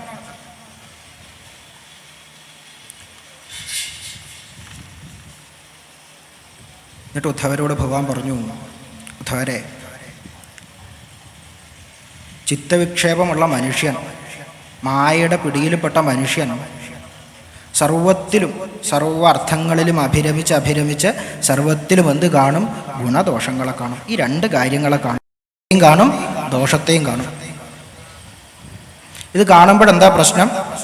അവന് കർമ്മങ്ങൾ 3 തരത്തിലായിട്ട് മാറും. കർമ്മം, അകർമ്മം, പിന്നെ നിഷിദ്ധ കർമ്മം. ഒന്ന് ചെയ്യേണ്ടത്, മറ്റേത് ചെയ്യണ്ടാത്തത്, മറ്റേത് ഒഴിവാക്കേണ്ടത്. ഈ ഭേദഭാവം കാണും. ആർക്ക്? ഈ മായയിൽ അഭിരമിക്കണവന്. ഭഗവാൻ അതുകൊണ്ട് ഉദ്ധവർക്ക് കൊടുക്കുന്ന ഉപദേശം ഗുണദോഷങ്ങളെ കാണാണ്ടിരിക്കുക. സർവം ഭഗവാനായിട്ടുള്ളവൻ എന്തില്ല? ഗുണദോഷങ്ങളില്ല. അതാണ് അവധൂതൻ കുറച്ചുകൂടി കഴിഞ്ഞാൽ പഠിപ്പിക്കാൻ പോകുന്നത്. സർവത്തിലും ഭഗവാനെ കാണുന്നവൻ എന്തില്ല? ഗുണദോഷങ്ങളില്ല. ഭേദഭാവം നമുക്ക് മാത്രമേ ഉള്ളൂ. ഭഗവാൻ എന്തില്ല? ഭേദഭാവമില്ല. ഒക്കെ അത് സ്വീകരിക്കും. അഗ്നിയുടെ സ്വഭാവമാണെന്ന് പറയും. അഗ്നിയിലേക്ക് നിങ്ങൾ എന്ത് കൊണ്ടിട്ടാലും എന്ത് ചെയ്യും? ഭസ്മാക്കിയിട്ട് കയ്യിൽ തരും. നമ്മൾ എടുത്തിട്ട് നെറ്റിയിലും എന്ത് കൊണ്ടിട്ടാലും. ഇതാണ് ഭഗവാന്റെ സ്വരൂപം. എല്ലാറ്റിനെയും ദഹിപ്പിക്കും. അതുകൊണ്ടാണ് ഗണപതി ഭഗവാൻ നമ്മൾ ഭക്ഷണപ്രിയനാണ് എന്ന് പറയും. എന്താ താല്പര്യം? അഗ്നിയുടെ സ്വഭാവമാണ്. ഒക്കെ ദഹിപ്പിക്കും, എല്ലാറ്റിനെയും. ശുദ്ധബുദ്ധിയുടെ പ്രത്യേകത അതാണ്. അവിടെ വികാരങ്ങളില്ല, എല്ലാറ്റിനെയും ദഹിപ്പിക്കും. എന്ത് കൊടുത്താലും ദഹിപ്പിക്കും. ഇതാണ് യഥാർത്ഥത്തിൽ കർമ്മസിദ്ധാന്തം. ഇത് വളരെ ലളിതമായിട്ട് നമുക്ക് പറഞ്ഞു തന്ന ആളാണ് ആര്? പൂന്താനം. വളരെ ലളിതമായിട്ട് പറഞ്ഞു തന്നിട്ടുണ്ട്. അദ്ദേഹം പറയുകയാണ്, 3 കർമ്മങ്ങളാണ് ഈ ലോകത്തുള്ളത്. എന്തൊക്കെയാണുള്ളത്? ഒന്നുകിൽ പുണ്യകർമ്മം, അല്ലെങ്കിൽ പാപകർമ്മം, അതും അല്ലെങ്കിൽ മിശ്രകർമ്മം. 3ഉം ചങ്ങലയാണെന്ന് പറയും. 3ഉം എന്താ ചങ്ങലയാണ്? ഒന്ന് സ്വർണം കൊണ്ടുണ്ടാക്കിയ ചങ്ങല, മറ്റേത് ഇരുമ്പ് കൊണ്ടുണ്ടാക്കിയ ചങ്ങല, മൂന്നാമത്തേത് രണ്ടും ചേർത്തുണ്ടാക്കിയ ചങ്ങല. ഫലം എന്താ? 3ലാണെങ്കിലും ബന്ധനമാണ്. നമ്മൾ വിചാരിക്കരുത് പുണ്യകർമ്മം എടുത്ത് ചെയ്തു കഴിഞ്ഞാൽ ബന്ധനം ഉണ്ടാവില്ല. എൻ്റേത് എന്ന് പറഞ്ഞു വെച്ചാൽ അതും ബന്ധനമാണ്. ഞാൻ ചെയ്യുന്നു, നമ്മളെപ്പോഴും എങ്ങനെയാണ് പറയുക? ഞാൻ ചെയ്യുന്നു കേട്ടോ, ഞാൻ കേമനാണ്. ഈ ചിന്ത വന്നോ അതും ബന്ധന, അതും ബന്ധനമായിട്ട് മാറും. പുണ്യകർമ്മങ്ങളും ബന്ധനമായിട്ട് മാറും. അതുകൊണ്ടാണ് സ്വർണത്തിൻ്റെ ചങ്ങല. പാപകർമ്മങ്ങളാണെങ്കിൽ ഇരുമ്പിൻ്റെ ചങ്ങല. ഇനി മിശ്രകർമ്മങ്ങളാണെങ്കിൽ രണ്ടും ചേർത്ത ചങ്ങല. എൻ്റേത് എന്ന് പറഞ്ഞ് എടുത്തു വെച്ചാൽ തന്നെ പ്രശ്നം. നമ്മളെന്താ ചെയ്യുക? ഇടയിലിടയിൽ നമ്മളെന്താ ചെയ്യാന്ന് ചോദിക്കുന്നത് ഉറങ്ങണവരൊക്കെ തിരിച്ചു വരാൻ വേണ്ടി മാത്രം കേട്ടോ. നമ്മുടെ കാര്യം പറയുമ്പോൾ നമ്മുടെ മനസ്സ് പെട്ടെന്ന് അതുമായിട്ട് കണക്റ്റ് ആവും. അതുകൊണ്ട് നല്ല എന്തെങ്കിലും ഒരു കാര്യം ചെയ്താൽ നമ്മൾ ആദ്യം ചെയ്യുന്ന പരിപാടി ഒരു സെൽഫി എടുക്കും. എന്നിട്ട് എന്ത് ചെയ്യും? ഫേസ്ബുക്കിൽ, ഇൻസ്റ്റാഗ്രാമിലിടും. എൻ്റേതെന്ന് പറഞ്ഞ് എടുത്തു വെച്ചാൽ തന്നെ പ്രശ്നം. അപ്പം നമ്മൾ ചെയ്തു കൂട്ടുന്നത് സ്വർണത്തിൻ്റെ ചങ്ങലേക്ക് കിടക്കണവൻ ഇരുമ്പിൻ്റെ ചങ്ങലേക്ക് കിടക്കണവനെ നോക്കിയിട്ട് പറയും, ഞാൻ കേമനാട്ടോ. എന്താ പറയുക? ഞാൻ കേമനാണ് കേട്ടോ. എന്താ കാര്യം? നീ ഇരുമ്പിൻ്റെ ചങ്ങലയിൽ, ഞാൻ സ്വർണത്തിൻ്റെ ചങ്ങലയിലാണ്. നീ ഇരുമ്പിൻ്റെ ചങ്ങലയിൽ കിടന്നോ, ഞാനെന്താ സ്വർണ്ണച്ചങ്ങലയിലാണ്. ഇരുമ്പിൻ്റെ ചങ്ങലയിൽ കിടക്കണവൻ ഒന്നും പറഞ്ഞില്ല. ആ 2 ചങ്ങലും എടുത്തൊന്ന് വലിച്ചു, എന്നിട്ടൊന്ന് നോക്കി. എന്താ കാര്യം? ഞാനും പെട്ട് കിടക്കുക, നീയും വ്യത്യാസമൊന്നുമില്ല കേട്ടോ. തൂക്കത്തിൽ വില കുറച്ച് നിനക്ക് കൂടും എന്നല്ലാണ്ട് വ്യത്യാസമൊന്നുമില്ല. ഇതിനെ അവിടെ സമർപ്പിക്കുമ്പോഴാണ് എന്ത്? ആനന്ദം. ഇവിടെ സമർപ്പിക്കുമ്പോഴാണ്, ഭഗവാന്റെ കാൽക്കൽ സമർപ്പിക്കുമ്പോഴാണ് ആനന്ദം. ഏറ്റവും വലിയ ആനന്ദം എന്താണെന്ന് ചോദിച്ചാൽ അത് സ്വാതന്ത്ര്യം. ഏറ്റവും വലിയ ആനന്ദം എന്താണെന്ന് ചോദിച്ചാൽ സ്വാതന്ത്ര്യമാണ്. നിങ്ങൾ ആലോചിച്ച് നോക്കുക, നിങ്ങളെ നല്ലൊരു സ്വർണത്തിൻ്റെ കൂട്ടിൽ കൊണ്ട് പിടിച്ചിടുകയാണ്. ആലോചിക്കുക. ആവശ്യത്തിനുള്ള എല്ലാ ഭക്ഷണ പദാർത്ഥങ്ങളും തരുന്നുണ്ട്, നല്ല വസ്ത്രങ്ങൾ തരുന്നുണ്ട്, ആഭരണങ്ങൾ തരുന്നുണ്ട്, പിന്നെ എന്തൊക്കെയാണ് വേണ്ടത് അതൊക്കെ തരുന്നുണ്ട്, മേക്കപ്പ് സാധനങ്ങൾ തരുന്നുണ്ട്, പണം തരുന്നുണ്ട്, ഇലക്ട്രോണിക്സ് തരുന്നുണ്ട്, ഒക്കെ തരുന്നുണ്ട്. പക്ഷെ ഒരൊറ്റ നിബന്ധനയേ ഉള്ളൂ, പുറത്തിറങ്ങാൻ പാടില്ല. ബാക്കിയൊക്കെ തരുന്നുണ്ട്. ഇത് ആലോചിക്കുമ്പോൾ തന്നെ മനസ്സിലൊരു സന്തോഷം. എന്തൊരു നല്ല ജീവിതം കിട്ടിയാൽ മതിയായിരുന്നു. 2ാമത്തെ ദിവസമാകുമ്പോൾ ഈ സന്തോഷം ഉണ്ടാവുമോ? ആദ്യത്തെ അത്ര സന്തോഷമില്ല, എന്നാലും കുഴപ്പമില്ല കേട്ടോ. 3ാമത്തെ ദിവസമാകുമ്പോഴെന്താ ചിന്തിക്കുക? സന്തോഷം കുറച്ച് കുറഞ്ഞു, എന്നാലും കുഴപ്പമില്ല, പുറത്തിറങ്ങണ്ടല്ലോ. 4ാമത്തെ ദിവസമാകുമ്പോൾ വീണ്ടും കുറയും. 5ാമത്തെ ദിവസമാകുമ്പോൾ ഉള്ളെന്ന് പറഞ്ഞു തുടങ്ങും, എങ്ങനെയെങ്കിലും പുറത്തിറങ്ങിയാൽ മതി. ഭക്ഷണവും വേണ്ട, വെള്ളവും വേണ്ട, വസ്ത്രവും വേണ്ട, ആഭരണവും വേണ്ട, മേക്കപ്പ് സാധനങ്ങളും വേണ്ട, ഫോണും വേണ്ട, കാറും വേണ്ട, ഒന്നും വേണ്ട, പുറത്തിറങ്ങിയാൽ മതി. അതുകൊണ്ടാണ് ബന്ധുരക്കാഞ്ചന കൂട്ടിലാണെങ്കിലും ബന്ധനം ബന്ധനം തന്നെ പാരിൽ എന്ന് പറയുന്നത്. ഈ ആനന്ദമാണെന്ത്? സ്വതന്ത്രത. അതുകൊണ്ടാണ് ആനന്ദശക്തിയുടെ സ്വഭാവം സ്വാതന്ത്ര്യമാണ് എന്ന് ശൈവം പറയും. ചിത് ശക്തി, ആനന്ദശക്തി, 2 ശക്തികൾ പ്രധാനമായിട്ട് പറയാം. അതിൽ ആനന്ദശക്തിയുടെ സ്വഭാവം സ്വാതന്ത്ര്യമാണ്. നിയതിയുടെ പരിധി ലംഘിക്കുന്നത്. നിയതി എന്ന് പറഞ്ഞാൽ ഒരു ചട്ടക്കൂടിൻ്റെ ഉള്ളിലാക്കിയിട്ട് ഇതിനപ്പുറത്തേക്ക് പോകാൻ പറ്റില്ല. അതിൻ്റെ നേർ വിപരീതം എന്താണ്? പരമസ്വാതന്ത്ര്യം. ആ സ്വാതന്ത്ര്യമാണ് ആനന്ദശക്തി. ആ സ്വാതന്ത്ര്യം അനുഭവിക്കുന്ന ആളാണ് ഭഗവാൻ. അതുകൊണ്ടാണ് തുടക്കത്തിൽ പറഞ്ഞത് ആനന്ദത്തിന് ഒരു രൂപം കൊടുത്താൽ അതാരായി? ഭഗവാനായി. അത് ഈ ആനന്ദത്തിൻ്റെ സ്വരൂപമാണ് ദേവി. അതുകൊണ്ട് ദേവിയുടെയും രൂപം ആനന്ദമാണ്. ആ പരമസ്വാതന്ത്ര്യം തന്നെയാണ് ഭഗവാൻ മഹാദേവൻ നീലകണ്ഠപ്രഭു. അതുകൊണ്ട് ആ ആനന്ദത്തിൽ തന്നെ മുങ്ങിയിരിക്കുമ്പോൾ ഭഗവാനായി. തുടക്കത്തിൽ പറഞ്ഞത് അതുകൊണ്ടാണ്. ഈ ഭേദഭാവം കാണാത്തവനാണ് ആര്? യഥാർത്ഥ ഭക്തൻ. നല്ലത് മോശം, ചെറിയവൻ വലിയവൻ, പണ്ഡിതൻ പാമരൻ, പണക്കാരൻ പാവപ്പെട്ടവൻ, സുന്ദരൻ പിന്നെന്താ വിരൂപൻ. ഈ ഭേദഭാവം കാണാത്തവനാണ് ആര്? യഥാർത്ഥ ഭക്തൻ. എല്ലാവരിലും ആരെ കാണും? ഭഗവാനെ കാണും. എല്ലാവരിലും ഭഗവാനെ കാണും. സർവരെയും ഭഗവാനായിട്ട് കാണും. അതുകൊണ്ടാണ് നമ്മൾ ഒരാളെ കാണുമ്പം നമസ്തേ എന്ന് പറയും. എന്താ പറയുക? നമസ്തേ. നമ്മളൊരു കീ കൊടുത്ത പാവേ മാതിരി നമസ്തേ നമസ്തേ ഇതൊക്കെ ബൈഹാട്ട് പിടിച്ചിട്ട് നമ്മൾ പറയും എന്താ നമസ്തേ? ഞാൻ നിങ്ങളെ നമസ്കരിക്കുകയാണ്. എന്തുകൊണ്ടാണ് നമസ്കരിക്കുന്നത്? ആ ചൈതന്യത്തെയാണ് നമസ്കരിക്കുന്നത്. നിങ്ങൾ വലിയ കേമനായതുകൊണ്ടാണ് കേട്ടോ, വലിയ ബുദ്ധിമാനായതുകൊണ്ടാണ് കേട്ടോ, അല്ല. മറിച്ച് ആ ചൈതന്യത്തെയാണ് നമസ്കരിക്കുന്നത്. ഉള്ളിലുള്ള ആളെയാണ് നമസ്കരിക്കുന്നത്. പുറത്തുള്ള ചട്ടക്കൂടിനെയല്ല, മറിച്ച് ആ ഉള്ളിലുള്ള ആളെ നമസ്കരിക്കുകയാണ്.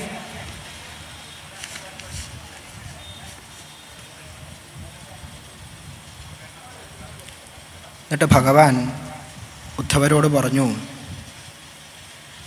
ഈ ഉപദേശങ്ങളൊക്കെ കൊടുത്തപ്പോൾ ഉദ്ധവർ അവസാനം കുറച്ച് വേഗത്തിലാക്കിയിട്ടാട്ടോ പറയുന്നത്. അത് കഴിഞ്ഞ് 8 ഗുരുക്കന്മാരെ പറയാനുണ്ട്. ഒരു ഗുരുവിനെ പോലും നമ്മൾ പറഞ്ഞിട്ടില്ല.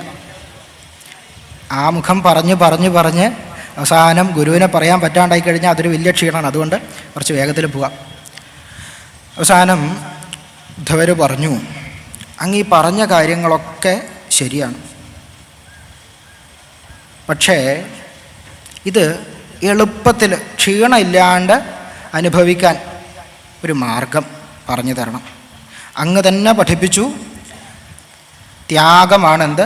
സന്യാസി ലക്ഷണം. ഒക്കെ ത്യജിക്കുക എന്നുള്ളതാണെന്ത്? സന്യാസി ലക്ഷണം. പക്ഷേ നമ്മൾ പാവം ശരീരികൾക്ക് ഇത് പറ്റില്ല. കാമികളായിട്ടുള്ള നമുക്ക് എൻ്റേത് എന്ന് പറഞ്ഞ് കൂട്ടിക്കെട്ടി വെക്കണം. നമുക്ക് ഇത് ത്യജിക്കാൻ പറ്റില്ല, കാമങ്ങളെ ത്യജിക്കാൻ പറ്റില്ല. അതുകൊണ്ട് എന്ത് ചെയ്യുക? അങ്ങ് അതിനുള്ളൊരു മാർഗം പറഞ്ഞു തരിക. ഉദ്ധവർ പറയുന്നത്, അങ്ങയുടെ തന്നെ മായ കൊണ്ടാണ് ഈ ശരീരം, പുത്രന്മാർ, സന്താനങ്ങൾ, ഭാര്യ, ദുഃഖം, സുഖം എന്നിങ്ങനെയുള്ള ഈ സകലമാന വസ്തുക്കളും വന്നിട്ടുള്ളത് അങ്ങയുടെ മായ കൊണ്ടാണ്. അതൊന്ന് പുറത്തിറങ്ങുക എന്നുള്ളത് ചില്ലറ പരിപാടിയല്ല. പെട്ടെന്ന് പൊട്ടിച്ച് പുറത്ത് ചാടാമെന്ന് വിചാരിച്ചാൽ നടക്കില്ല. അതുകൊണ്ട് ഞാനൊരു പാവം മൂഢനാണ്, അങ്ങനെയുള്ളവർക്ക് വേണ്ടിയിട്ട് അങ്ങൊരു ഉപായം പറഞ്ഞു തരണം. ഇത് നമുക്ക് വേണ്ടി പറഞ്ഞതാണ്. കാരണം നമ്മളെപ്പോഴും പറയുന്ന ഉപായമാണ്.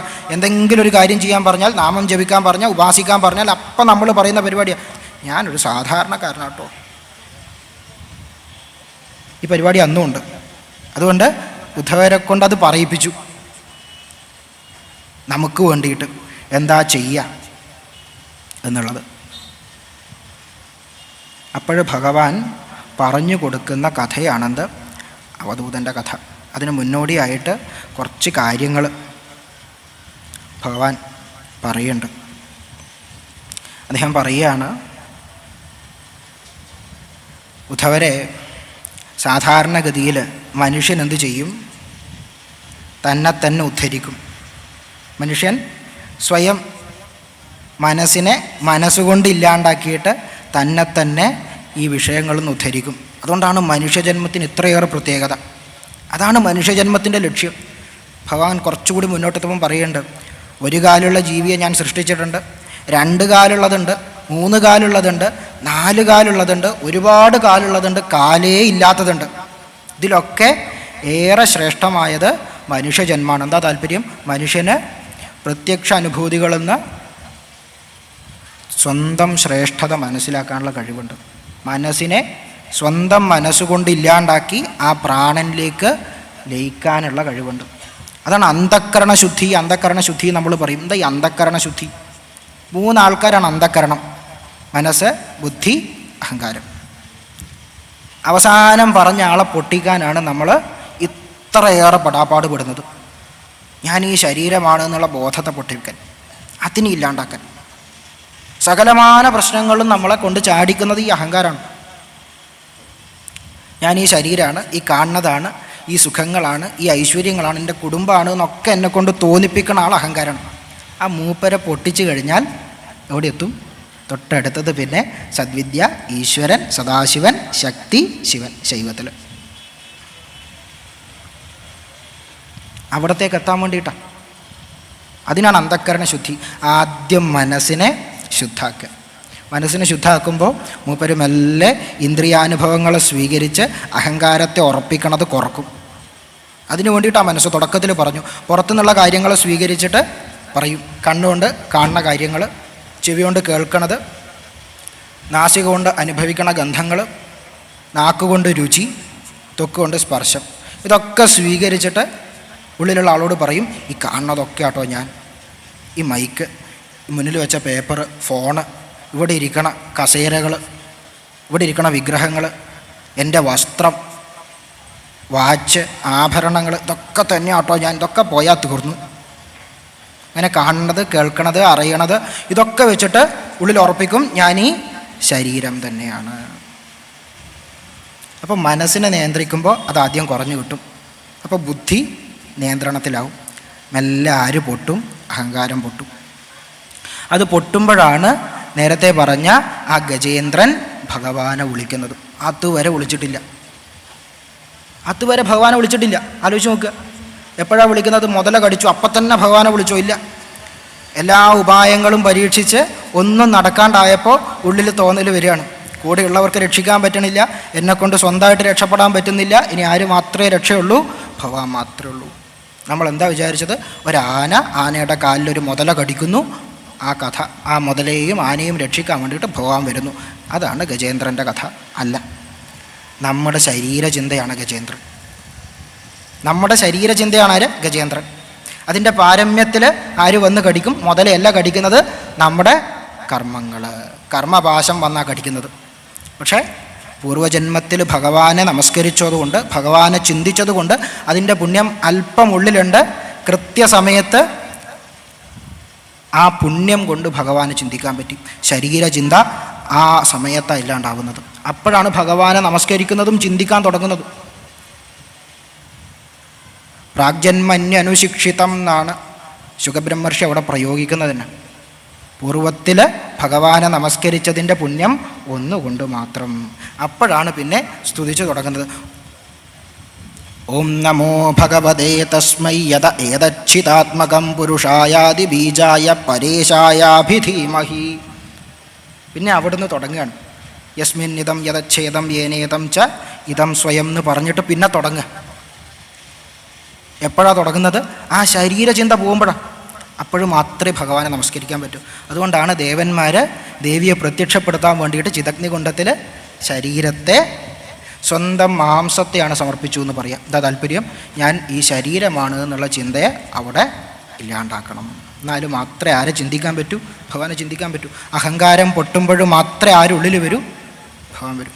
സാന്ദർഭികമായിട്ട് സൂചിപ്പിക്കാം, ആ ചിദഗ്നികുണ്ഡം ചിത് ആകുന്ന അഗ്നികുണ്ഡം. ചിത് എന്ന് പറഞ്ഞാൽ ജ്ഞാനം. പരമജ്ഞാനമാകുന്ന അഗ്നികുണ്ഡത്തിലേക്ക് ആരെ ഇടുക? ഞാൻ ഈ ശരീരമാണ് എന്നുള്ള ചിന്തയിടുക. അതിനെ ഇല്ലാണ്ടാക്കുമ്പോൾ ഉള്ളിൽ ആര് പ്രത്യക്ഷപ്പെടും? അമ്മ പ്രത്യക്ഷപ്പെടും. ഈ ദേഹചിന്ത ഇല്ലാണ്ടാക്കുക. അതിനു വേണ്ടിയിട്ടാണ് ഒക്കെ ചെയ്യുന്നത്. ഞാനിതൊന്നുമല്ല, മറിച്ച് ഉള്ളിലുള്ള ആ ഭഗവാനാണ്. ആ ഉള്ളിലുള്ള ഭഗവാനാണെന്ന് തിരിച്ചറിയാൻ വേണ്ടിയിട്ടാണ് നമ്മൾ ഈ സകലമാന കാര്യങ്ങളും ചെയ്യുന്നത്. സകലമാന കാര്യങ്ങളും, നാമം ജപിക്കുന്നതാണെങ്കിലും ഉപാസന നടത്തുന്നതാണെങ്കിലും ഒക്കെ ആ ചൈതന്യത്തിലേക്ക് എത്താനാണ്. സകലമാന വഴികളും ആ ഒറ്റ തത്വത്തിലേക്കാണ്.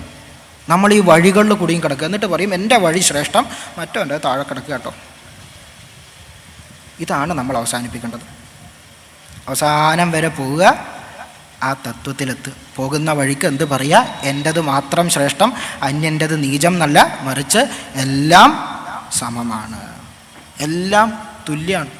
ഈ ബോധം നമുക്ക് വേണ്ടത്. കാലങ്ങളായിട്ട് നമുക്കില്ലാത്തതും ഇതാണ്. നമ്മൾ ഈ വഴികളുടെ പേരിൽ തമ്മിൽ തല്ലും. ആവരണത്തിൽ കുടുങ്ങിയിട്ട് ഭഗവാൻ ഈ ആവരണങ്ങളാണ്, ഈ കാണുന്ന വസ്തുക്കളാണ് എന്നൊക്കെ ചിന്തിച്ചിട്ട് നമ്മൾ എന്ത് ചെയ്യും? അതിൻ്റെ പേരിൽ തമ്മിൽ തല്ലും. ഭഗവാൻ എന്തില്ല? ആവരണങ്ങളൊന്നുമില്ല. തുടക്കത്തിൽ പറഞ്ഞ ദേവന്മാരുടെ സ്തുതിയിൽ ഉറപ്പിച്ച് പറയുകയാണ് ഭഗവാൻ എന്തില്ല? ആവരണമില്ല. ആവരണങ്ങളൊക്കെ ആരുണ്ടാക്കണതാണ്? ആ മായ ഉണ്ടാക്കുന്നതാണ്. ആവരണത്തിൽ കുടുങ്ങുമ്പോഴാണ് നമുക്ക് പ്രശ്നങ്ങൾ പറ്റുന്നത്. ഉള്ളിലുള്ള ആളെ അറിയാണ്ട് നമ്മൾ എന്ത് ചെയ്യും? തമ്മിൽ തല്ലും.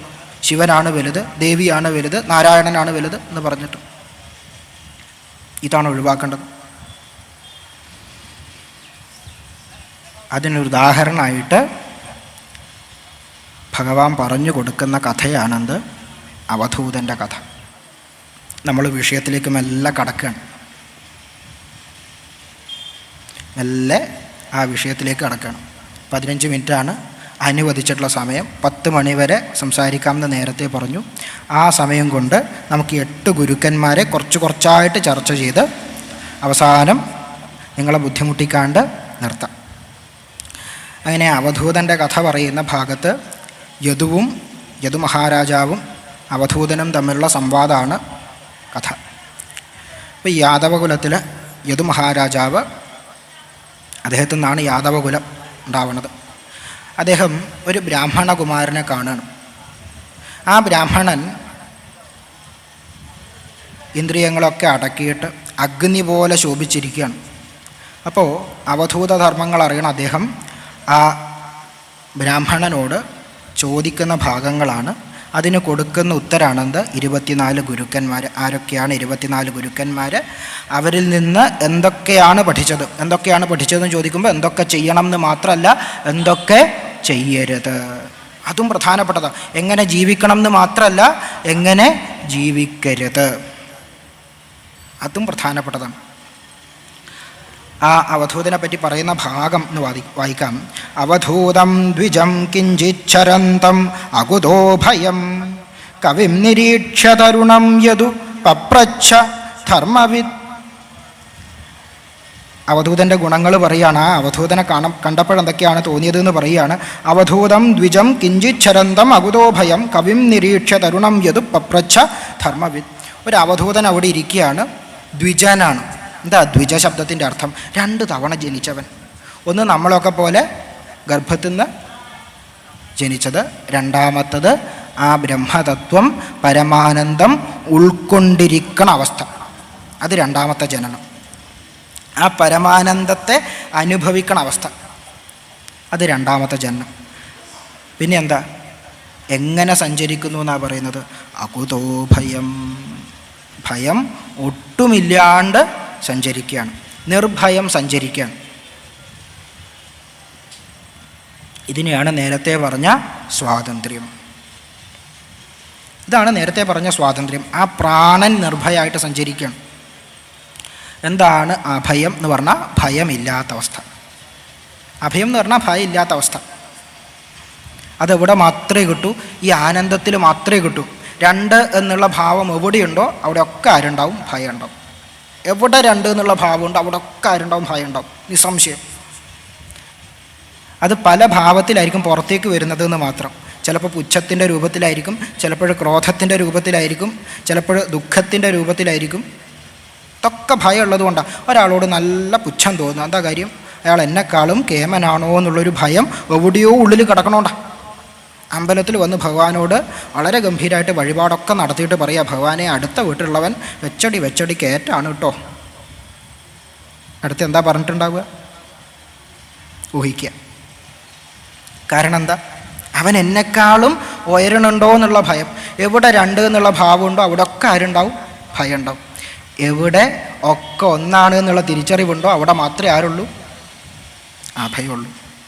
അതുകൊണ്ടാണ് ദേവിയുടെ പാതാരവിന്ദങ്ങളിലാണ് സർവ്വ അഭയവും വരദവും എന്ന് ആര് പറഞ്ഞു? ആചാര്യസ്വാമി പറഞ്ഞു.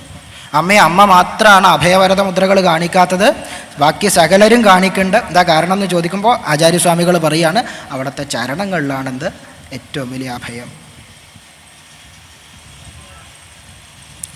അവിടെ ചേരുന്നതിനെയാണ് അഭയം എന്ന് പറയുക. സർവം അവിടെ സമർപ്പിക്കുക, സർവം അവിടെ സമർപ്പിക്കുക, ഒക്കെ തിരിയും തന്നെ സമർപ്പിക്കുക. ആത്മനിവേദനം, അതാണ് അഭയം. അപ്പം മെല്ലെ 5 കഞ്ചുകങ്ങളും പൊട്ടിയിട്ട് മായ നമ്മളെ മുക്താക്കും, തുറന്നു വിടും. അവിടെ സമർപ്പിച്ച് മെല്ലെ നമ്മുടെ കൈ പിടിച്ചു തുടങ്ങുമ്പോൾ മായ എന്ത് ചെയ്യും? ആ 5 കഞ്ചുകങ്ങളും തുറന്നു തരും. 5 കഞ്ചുകങ്ങളും തുറന്നു തരുന്നത് 8 ഗുരുക്കന്മാരിൽ നമുക്ക് കാണാം. എന്നിട്ട് പറയുകയാണ്, ആ അവധൂതനെ നോക്കിയിട്ട് അദ്ദേഹം ചോദിക്കുന്ന കുറച്ച് ചോദ്യങ്ങളാണ്. അല്ലയോ ബ്രാഹ്മണ, സർവ മനുഷ്യരും 3 കാര്യങ്ങൾക്ക് വേണ്ടിയിട്ടാണ് ജീവിക്കുന്നത്. ഈ അവധൂതനാണെങ്കിൽ ഇന്ദ്രിയങ്ങളൊക്കെ അടക്കിയിട്ട് ഇന്ദ്രിയങ്ങളെ പരിപോഷിപ്പിക്കാൻ വേണ്ടിയിട്ട് ഒന്നും ചെയ്യുന്നില്ല. ഇന്ദ്രിയങ്ങളൊക്കെ അടക്കി ആ ആനന്ദത്തിൽ ലയിച്ച് ആ ആനന്ദം അനുഭവിച്ചിരിക്കുകയാണ്. അപ്പോൾ അദ്ദേഹം ചോദിക്കുകയാണ്, സർവ മനുഷ്യരും ധർമ്മം, അർത്ഥം, കാമം, ഈ 3 കാര്യങ്ങൾക്ക് വേണ്ടിയിട്ടാണ് നെട്ടോട്ട് ഓടുന്നത്. സർവ മനുഷ്യരും. മോക്ഷം പറഞ്ഞിട്ടില്ല. എന്താ കാര്യം? നമ്മൾ അതിനെപ്പറ്റി ചിന്തിക്കാറേയില്ല. ചിന്തിച്ച് വെച്ചത് അതിലും വലിയ അബദ്ധമാണ്. എന്താ ചിന്തിച്ച് വെച്ചത്? മരിച്ചു കഴിഞ്ഞാൽ കിട്ടണം എന്തോ സാധനമാണ് കേട്ടോ മോക്ഷം. നേരത്തെ പറഞ്ഞ ഈ ആനന്ദമാണ് മോക്ഷം. ഈ ആനന്ദത്തെ അനുഭവിക്കുക എന്നുള്ളതാണ് മോക്ഷം. അതിന് ശരീരത്തെ ഭഗവാന് സമർപ്പിക്കലാണ്, നശിപ്പിക്കലല്ല. ശരീരം നശിക്കലല്ല, ശരീരചിന്ത നശിക്കലാണ്. രണ്ടും രണ്ടാണ്. നമുക്കിപ്പോഴും അത് മനസ്സിലായിട്ടില്ല. ശരീരചിന്ത നശിക്കലും നമ്മൾ ശരീരത്തെ നശിപ്പിക്കലെന്ന് എടുത്തു. അതുകൊണ്ട് നമ്മുടെ മനസ്സിൽ എവിടെയൊക്കെയോ ശരീരത്തെ ക്ലേശിപ്പിക്കലാണ് ഭക്തി എന്നൊരു ചിന്ത വന്നു ചേർന്നു. ശരീരത്തെ ക്ലേശിപ്പിക്കലല്ല ഭക്തി. ശരീരത്തെ ക്ലേശിപ്പിച്ചതുകൊണ്ട് അല്ലെങ്കിൽ ശരീരത്തെ നശിപ്പിച്ചുകൊണ്ട് മാത്രം കിട്ടുന്ന ഒന്നല്ല എന്ത്? മോക്ഷം. അതവിടെ സമർപ്പിക്കുമ്പോൾ കിട്ടുന്നതാണ്. അതെത്ര തന്നെ പറഞ്ഞാലും പൂർണ്ണമായിട്ട് വിവരിക്കാനാവില്ല. കാരണം അനുഭവിക്കണതാണ്. യോഗി അനുഭവിക്കണ അവസ്ഥയാണ്. അതിനെ എത്ര തന്നെ നമ്മൾ പറഞ്ഞാലും അത് വിശദീകരിക്കാനാവില്ല. അനുഭവവേദ്യമാവേണ്ടതാണ് ആ പരമാനന്ദം.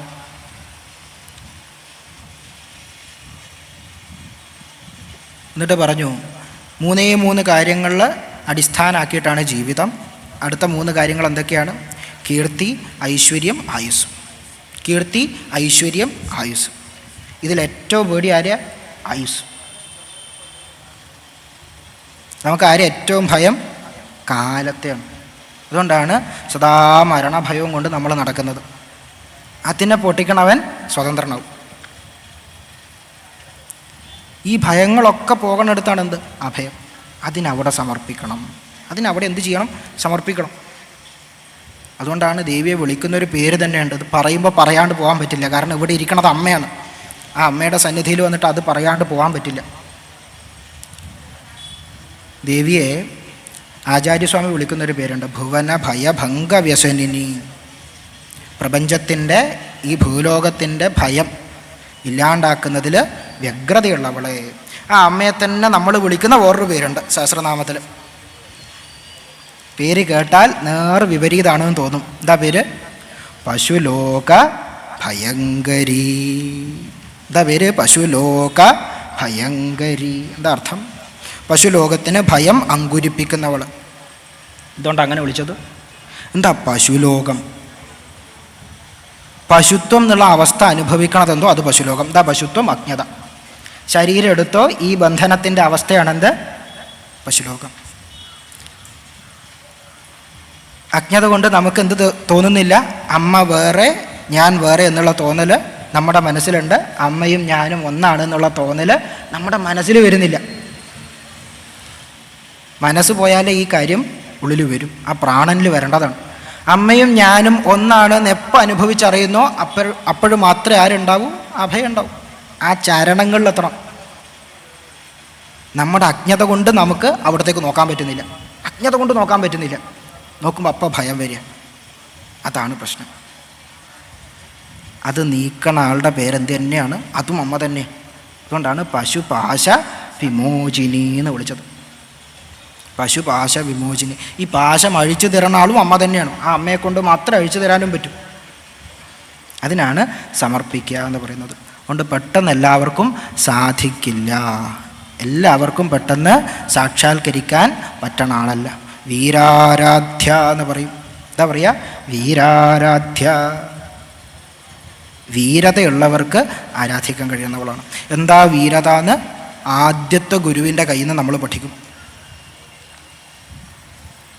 ആദ്യത്തെ ഗുരു നമ്മളെ പഠിപ്പിക്കും എന്താണ് ഈ വീരത എന്നുള്ളത്. മുന്നോട്ട് പോകുമ്പോൾ ആ അവധൂതനെ നോക്കിയിട്ട് ഈ ചോദ്യം ചോദിക്കുകയാണ്. എല്ലാവരും കാമക്രോധാദികളുടെ ഈ കാട്ടുതീയിൽ ചുട്ടിരിക്കുകയാണ്. എന്നാൽ അങ്ങ് മാത്രം ഇതൊന്നൊക്കെ വേറിട്ട് ഗംഗാജലത്തിൽ ആന എന്ന പോലെ വിഹരിക്കുകയാണ്. എന്താ താല്പര്യം? എല്ലാവരും എന്ത് ചെയ്യുകയാണ്? കാമം, ക്രോധം, ഇതിൻ്റെയൊക്കെ ലോഭം, ഇതിൻ്റെയൊക്കെ കാട്ടുതീയിൽ ചുട്ടിരിക്കുക. നമ്മളൊക്കെ അതിലാണ്, ഇതിൽ ചുട്ടിരിക്കുകയാണ് നമ്മൾ. പക്ഷെ അങ്ങ് മാത്രം എന്ത് ചെയ്യുകയാണ്?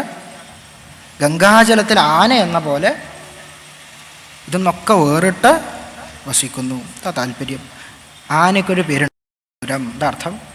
ജലത്തിൽ സന്തോഷം കണ്ടെത്തുന്നത്. ഈ സന്തോഷം സ്വാതന്ത്ര്യമാണ്. അത് ഗംഗാജലത്തിൽ തന്നെ ആ ആനയെ ഇറക്കി വിടുക എന്ന് വിചാരിക്കുക. ആ പരമാനന്ദം അനുഭവിക്കുന്ന അവസ്ഥയിലും അങ്ങ് ഇതൊന്നൊക്കെ മാറിയിട്ട് സ്വന്തം ആ ആത്മാവിൽ രമിച്ച് ആനന്ദത്തെ അനുഭവിക്കുകയാണ്. ആ വിദ്യ ഒന്ന് പറഞ്ഞു തരണം. ഇത് മാത്രമാണ് ചോദിച്ചത്. ഈ വിദ്യ ഒന്ന് പറഞ്ഞു തരണം, അറിഞ്ഞാൽ കൊള്ളാം. ഈ വിദ്യ ഒന്ന് പറഞ്ഞു തരണം, അറിഞ്ഞാൽ കൊള്ളാം. ആ അവധൂതൻ്റെ ലക്ഷണങ്ങൾ കുറച്ചുകൂടി മുന്നോട്ട് പോകുമ്പോൾ ഒന്ന് പറയുന്നുണ്ട്. എന്തൊക്കെയാണ്? ശക്തനാണ്, സുന്ദരനാണ്, വിദ്വാനാണ്. പക്ഷേ അങ്ങേ കാണുമ്പോൾ പിശാചിനെ പോലെ, ജഡത്തെ പോലെ ഒന്നും ചെയ്യാത്തവനായിട്ട് വർത്തിക്കുകയാണ്. എന്താ താല്പര്യം? ആദ്യം പറഞ്ഞത് ആ സ്വരൂപത്തിൻ്റെ, ആ അവധൂതൻ്റെ ഗുണങ്ങളാണ്. ശക്തനായിട്ട്, സ്വതന്ത്രനായിട്ട്, സുന്ദരനായിട്ട്, വിദ്വാനായിട്ട് ഇരിക്കണ ആൾ. പക്ഷെ കാഴ്ചയ്ക്ക് എങ്ങനെയാണ്? പിശാചിനെ പോലെ ഒന്നും ചെയ്യണില്ല, ജഡത്തെ പോലെ ഇരിക്കുക. നേരത്തെ പറഞ്ഞ മാതിരി ആ സ്വർണ്ണച്ചങ്ങലയും വലിച്ച് നമ്മൾ മൂപ്പരുടെ അടുത്ത് എത്തിയിട്ട് ചോദിക്കണ ചോദ്യമാണിത്. കണ്ടാൽ നല്ല സുന്ദരനാട്ടോ, നല്ല അറിവുണ്ട്, ആൾ കേമനാണ്, പക്ഷെ പോയില്ലേ?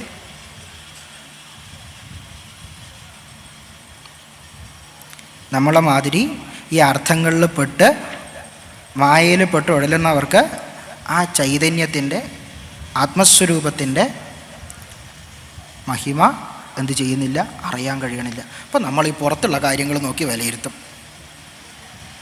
ആൾ പിശാചിനെ പോലെ ഇരിക്കുന്നുണ്ട്, ജഡത്തെ പോലെ ഇരിക്കുന്നുണ്ട്, ഒന്നും ചെയ്യണില്ല. പക്ഷെ ആ പരമാനന്ദം നമ്മൾ കാണില്ല. അതുകൊണ്ടാണ് നമ്മൾ ചങ്ങലയിലാണ് എന്ന് പറഞ്ഞത്. എന്നിട്ട് ആ ആനന്ദത്തിനുള്ള വഴി പറഞ്ഞു കൊടുക്കുന്നുണ്ട്. എന്താ വഴി? അദ്ദേഹം പറഞ്ഞു, ഞാൻ ഈ പ്രപഞ്ചത്തിൽ നിന്ന് 24 ഗുരുക്കന്മാരെ കണ്ടു. ആ 24 ഗുരുക്കന്മാരുടെ കയ്യിൽ നിന്ന് ഞാൻ പഠിച്ച കാര്യങ്ങളാണെന്ത്? ഞാൻ പ്രാവർത്തികമാക്കിക്കൊണ്ടിരിക്കുന്നത്. എന്തൊക്കെയാ അത്? ഭൂമി, കാറ്റ്, ആകാശം, ജലം, തീ, ചന്ദ്രൻ, സൂര്യൻ, പ്രാവ്, പിന്നെ വിളക്കുകെട്ടിൽ പ്രാണി, മലമ്പാമ്പ്, സമുദ്രം, തേനീച്ച, തേൻ ശേഖരിക്കുന്നവർ, ബാണമുണ്ടാക്കണവൻ, ചെറിയ കുട്ടി, പെൺകുട്ടി, മാൻ, മീന്, സർപ്പം, എട്ടുകാലി, പിന്നെ സുപേശകൃത്, കുരര. അങ്ങനെ പിങ്കള എന്ന് പറയുന്ന ദാസി, സമുദ്രം. ഈ 24 പേരാണ് ഗുരുക്കന്മാർ. ഇവരിൽ നിന്ന് ഞാൻ പലരൊന്നും ചെയ്യേണ്ടത് പഠിച്ചു, പലരൊന്നും എന്തും പഠിച്ചു, എന്ത് ചെയ്യരുത് എന്നും പഠിച്ചു. ഈ പഠിച്ച കാര്യങ്ങളാണ് ഞാൻ അനുവർത്തിക്കുന്നത്. അതിലാദ്യത്തെ നമ്മുടെ ഗുരു ഭൂമി. ഭൂമിയിൽ എന്ത് പഠിച്ചു എന്ന് ചോദിച്ചപ്പോൾ പറഞ്ഞു, സ്ഥിരത പഠിച്ചു. എന്ത് പഠിച്ചു? സ്ഥിരത പഠിച്ചു. ധർമ്മമാർഗത്തിൽ വ്യതിചലിക്കാണ്ട് മുന്നോട്ട് പോകാൻ ഒരു കാരണവശാലും ധർമ്മമാർഗത്തിൽ നിന്ന് എന്ത് ചെയ്യുന്നില്ല? വ്യതിചലിക്കുന്നില്ല. ആ ധീരത ഞാൻ ഭൂമിയിൽ നിന്ന് പഠിച്ചു. ഇതിൻ്റെ പേരാണെന്ത്? ധീരത. യഥാർത്ഥ ധീരത എന്ന് പറഞ്ഞാൽ ധർമ്മമാർഗത്തിൽ നിന്ന് വ്യതിചലിക്കാണ്ട് മുന്നോട്ട് പോകാനുള്ള കഴിവാണ്. നേരത്തെ ഒരാളുടെ പേര് പറഞ്ഞു, വീരാരാധ്യ. ഇതാണ് വീരത. ആ മാർഗത്തിൽ നിന്ന് വ്യതിചലിക്കാണ്ട് അമ്മയെ പൂർണ്ണമായിട്ട് ഉൾക്കൊള്ളാൻ കഴിയുന്നവൻ, പൂർണ്ണമായിട്ട് ഉൾക്കൊള്ളാൻ കഴിയുന്നവൻ, കടുകിണ മാറാണ്ട് മനസ്സിനെ പൂർണ്ണമായിട്ട് അവിടെ സമർപ്പിക്കുന്നവൻ. ഈ സ്ഥിരതയുള്ളവൻ വീരൻ. ആ വീരന് ആരാധിക്കാൻ പറ്റുന്നവൾ. അതുകൊണ്ടാണ് വീരാരാധ്യ. അതുകൊണ്ടാണ് പെട്ടെന്നൊന്നും പോയിട്ട് സാധിക്കാൻ പറ്റില്ല. ദേവന്മാർക്ക് പോലും പെട്ടെന്ന് ദർശനം കൊടുത്തിട്ടില്ല. ലളിതവാഖ്യാനം നോക്കിയാൽ കാണാം. 10,000 കൊല്ലം ചക്രത്തിൽ പൂജ ചെയ്ത് അത് കഴിഞ്ഞിട്ടാണ് അവരെന്ത് ചെയ്യുന്നത്? ചിദഗ്നികുണ്ഡത്തിൽ സ്വന്തം ശരീരം മാംസങ്ങൾ സമർപ്പിച്ചിട്ട് ദേവിയെ ഭജിക്കുന്നത്. അപ്പോഴാണ് വരുന്നത്. ആ സമയത്ത് ഭണ്ഡാസുരനും സൈനികരും വന്നിട്ട് ഇതൊക്കെ തകർക്കാൻ നോക്കുന്നുണ്ട്. ദേവി മായയെ കൊണ്ട് അതൊക്കെ തടുത്ത് ദേവന്മാരെ രക്ഷിക്കേണ്ട. അപ്പോഴും എന്ത് ചെയ്യുന്നില്ല? പെട്ടെന്ന് പ്രത്യക്ഷപ്പെടുന്നില്ല, പെട്ടെന്ന് വരില്ല. വീരാരാധ്യാണ്. അമ്മ എന്നുള്ള ഭാവമുണ്ട്, എന്നാലും വീരാരാധ്യാണ്. സ്ഥിരതയുള്ളവർക്ക് മാത്രമേ അത് അഴിച്ചു കൊടുക്കൂ. ആ കൂട്ടത്തിൽ പറയേണ്ട കാര്യമാണ് നേരത്തെ പറഞ്ഞ പശുത്വം. അതിൽ രക്ഷപ്പെടാനുള്ള ഒരു വിദ്യ മഹാഭാരതത്തിൽ കാണാം. ആ വിദ്യയുടെ പേരാണെന്ത്? പാശുപതം.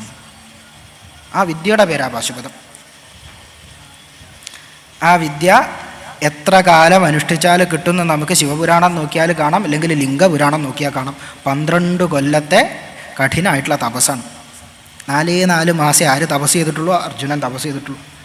അപ്പോൾ 12 കൊല്ലം ചെയ്യേണ്ട പരിപാടി 4 മാസം കൊണ്ട് ചെയ്തിട്ട് ഭഗവാനെ പ്രസന്നനാക്കിയിട്ട് ഈ വിദ്യ വാങ്ങിയ ആളാണ്.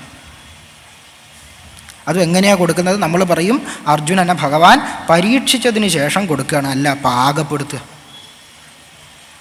സർവ്വ അസ്ത്രങ്ങളും കയ്യിൽ നിന്ന് പിടിച്ചു വാങ്ങി അവസാനം ഒടിച്ചു മടക്കി ഒരു മൂലക്കിട്ടിട്ട് ഭഗവാനാണ് തിരിച്ചറിഞ്ഞപ്പോൾ ആ കാൽക്കൽ വീണ് നമസ്കരിക്കുമ്പോൾ ചേർത്ത് കെട്ടിപ്പിടിക്കുക ചെയ്യുന്നത്. ചേർത്ത് കെട്ടിപ്പിടിക്കുക, എന്നിട്ടാണ് കൊടുക്കുന്നത് പാശുപത വിദ്യ. ആ അർജുനൻ ഭഗവാനെ ഭഗവാനെ നമസ്കരിക്കുന്ന ഒരു വാചകമുണ്ട്, ഭഗവാനോട് പറയുന്ന ഒരു വാചകം.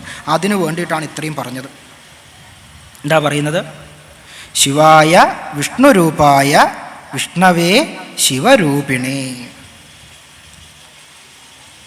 എന്താ പറയുന്നത്? ശിവരൂപത്തിലുള്ള വിഷ്ണുവിന് നമസ്കാരം, വിഷ്ണു രൂപത്തിലുള്ള ശിവന് നമസ്കാരം. ആരാ പറയുന്നത്? 12 കൊല്ലം കൊണ്ട് കിട്ടേണ്ട പാശുപത വിദ്യ 4 മാസം കൊണ്ട് നേടിയെടുത്ത ആള് ഭഗവാനോട് പറയുന്നതാണ്. അതുകൊണ്ട് നമുക്ക് ഈ തമ്മിൽ നിർത്താനുള്ള സമയം പണ്ടേ ആയിട്ടുണ്ട്. ഈ വിദ്യയുടെ പേരാണ് പാശുപതം. അത് തരണ ആള് പശുപതി, സർവ പ്രാണൻ്റെയും പതി. ഇതേ പേര് തന്നെ ഗജേന്ദ്രൻ ഭഗവാനെ വിളിക്കുന്നുണ്ട്. പശുപാശ വിമോചകാന്ന് നീട്ടി വിളിക്കുന്നുണ്ട് ഭഗവാനെ ഒരു ഭാഗത്തിൽ. ഇതൊക്കെ അഴിച്ചു തരണ ആൾക്ക് നമസ്കാരം. എന്നിട്ട് പറയുകയാണ്, മരത്തുനിന്നൊരു കാര്യം പഠിച്ചിട്ടുണ്ട്. എന്താ അത്? പരോപകാരം. എന്താ പഠിച്ചത്?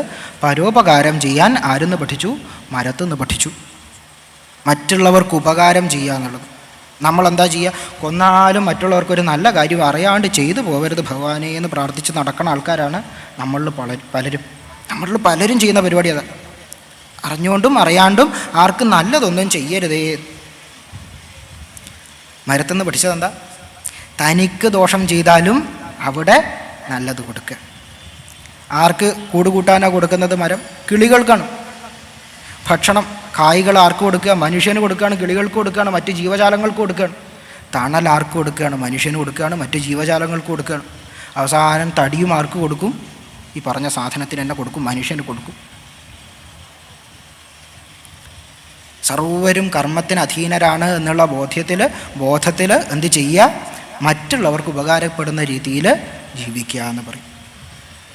പരോപകാരം ചെയ്ത് ജീവിക്കുക. അതുകൊണ്ടാണ് പറയും പരോപകാരമേ പുണ്യം പാപമേ പരപീഡനം.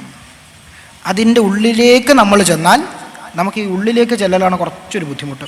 ഉള്ളിലേക്ക് ചെന്നാൽ എന്തുകൊണ്ടാണ് അങ്ങനെ പറയുന്നത് എന്ന് കാണാം. എന്തുകൊണ്ടാണ് അങ്ങനെ പറയുന്നത്? നേരത്തെ പറഞ്ഞത്, സർവരിലും ഈശ്വരനെ കാണുന്നവൻ എന്ത് ചെയ്യാൻ പറ്റില്ല? അന്യനെ ദ്വേഷിക്കാൻ പറ്റില്ല. മുന്നിൽ കാണുന്നത് ഭഗവാനാണെന്നുള്ള ബോധ്യം വരുമ്പോൾ ആ ഭഗവാനെ നോക്കിയിട്ട് തെറി വിളിക്കാൻ നമുക്ക് തോന്നില്ല, നാക്ക് പൊങ്ങില്ല. എൻ്റെ മുന്നിലുള്ളത് നാരായണനാണ്, എൻ്റെ ഉള്ളിലുള്ളത് നാരായണനാണ്, എൻ്റെ ചുറ്റുമുള്ളത് നാരായണനാണ് എന്നുള്ള ബോധ്യമുള്ളവരെന്ത് ചെയ്യില്ല? ആ ഭഗവാനെ നോക്കിയിട്ട് അസഭ്യം പറയാൻ തോന്നില്ല, ആ ഭഗവാനെ നോക്കിയിട്ട് അശുഭവചനങ്ങൾ പറയാൻ തോന്നില്ല, ആ ഭഗവാനെ ഉപദ്രവിക്കാൻ തോന്നില്ല. ഇത് വളരെ ലളിതമായിട്ട് എഴുത്തച്ഛൻ നമുക്ക് പറഞ്ഞു തന്നു. യാതൊന്ന് കണ്ടതത് നാരായണ പ്രതിമ, യാതൊന്ന് കേട്ടതത് നാരായണ ശ്രുതികൾ, യാതൊന്നു ചെയ്വതത് നാരായണാർച്ചനകൾ, യാതൊന്നതൊക്കവേ ഹരിനാരായണായ നമ. ഈ ബോധ്യം, ഇത് ബോധ്യമുള്ള ആളാണ് ആര്?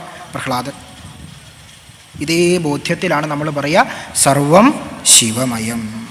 ഇതേ ബോധ്യത്തിലാണ് പറയുക.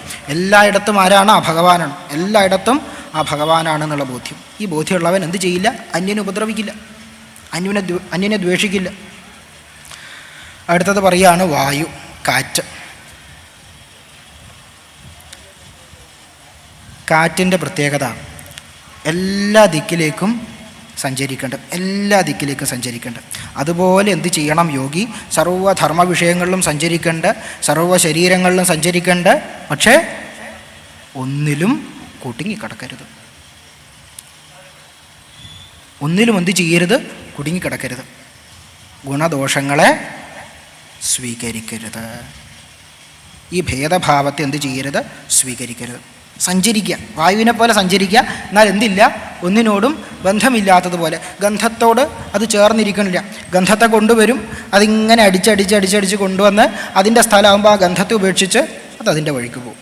അതുപോലെ ശരീരങ്ങളിൽ പോകേണ്ട, സർവ്വ ശരീരങ്ങൾ എടുക്കേണ്ട, ആ ശരീരങ്ങളുടെ ധർമ്മങ്ങളിലൊന്നും എന്ത് ചെയ്യുന്നില്ല? ഒട്ടിപ്പിടിക്കുന്നില്ല. ഭഗവാൻ എന്ത് ചെയ്തു? ശരീരം എടുത്തു, ആ ശരീരത്തിന് യുക്തമായിട്ടുള്ള കർമ്മങ്ങൾ ചെയ്തു, ധർമ്മങ്ങൾ ചെയ്തു. അവസാനം ആ ശരീരത്തെ ഉപേക്ഷിച്ച് സ്വധാമത്തിലേക്ക് പോയി. ആ ശരീരത്തിൻ്റെ ധർമ്മത്തിൽ ഒട്ടിപ്പിടിക്കണില്ല. നമ്മുടെ പരിപാടി അതിലൊട്ടിപ്പിടിക്കും. മനുഷ്യ ശരീരം തന്നിരിക്കുന്നത് തന്നെ ഒട്ടിപ്പിടിക്കാണ്ടിരിക്കാനാണ്. ഒട്ടിപ്പിടിക്കാണ്ടിരിക്കാനാണ് മനുഷ്യ ശരീരം തന്നത്. നമ്മൾ എന്ത് ചെയ്യും? കൂടുതൽ ഒട്ടിപ്പിടിക്കും. കൂടുതൽ ഒട്ടിപ്പിടിക്കുക. വളരെ ലളിതമായിട്ട് ചിന്തിച്ചാൽ മതി. ആനയുടെ ശരീരം എടുത്തു എന്ന് വിചാരിക്കുക, എന്താഗ്രഹം ഉണ്ടാകുക? ആനയുടെ ശരീരം എടുത്ത് എന്താഗ്രഹം ഉണ്ടാകുക? ധാരാളം ഭക്ഷണം കിട്ടണേ ഭഗവാനെ, വെള്ളം കിട്ടണേ ഭഗവാനെ, നല്ല സന്താനങ്ങൾ ഉണ്ടാവണേ ഭഗവാനെ. മനുഷ്യൻ്റെ ശരീരം എടുത്താൽ ഈ ആഗ്രഹങ്ങളൊക്കെ ഉണ്ടാവും. അതിൻ്റെ കൂട്ടത്തിൽ വേറെയും കുറേ ഉണ്ടാവും. ഇതൊക്കെ ഉണ്ടാകുക. വൈറ്റ് കോളർ ജോലി വേണേ ഭഗവാനെ, ധാരാളം സ്വത്ത് വേണേ ഭഗവാനെ, പൈസ വേണേ ഭഗവാനെ, ആഭരണങ്ങൾ വേണേ ഭഗവാനെ. ആവശ്യങ്ങളോട് ആവശ്യങ്ങളാണ്. നമ്മൾ ഇതിനു വേണ്ടിയിട്ടാണ് ജീവിക്കുക. ഇതൊന്നും വേണ്ടാന്നല്ല, മറിച്ച് ഇതൊക്കെ അനുഭവിക്കുമ്പോഴും നമ്മൾ എന്ത് ചെയ്യുക? തന്നെ സമർപ്പിക്കുക. ആത്മനിവേദനം. പൂന്താനം പറഞ്ഞിട്ടുള്ള കാര്യമാണ്. ഈ ചങ്ങല അവിടെ കൊടുത്തേക്കുക.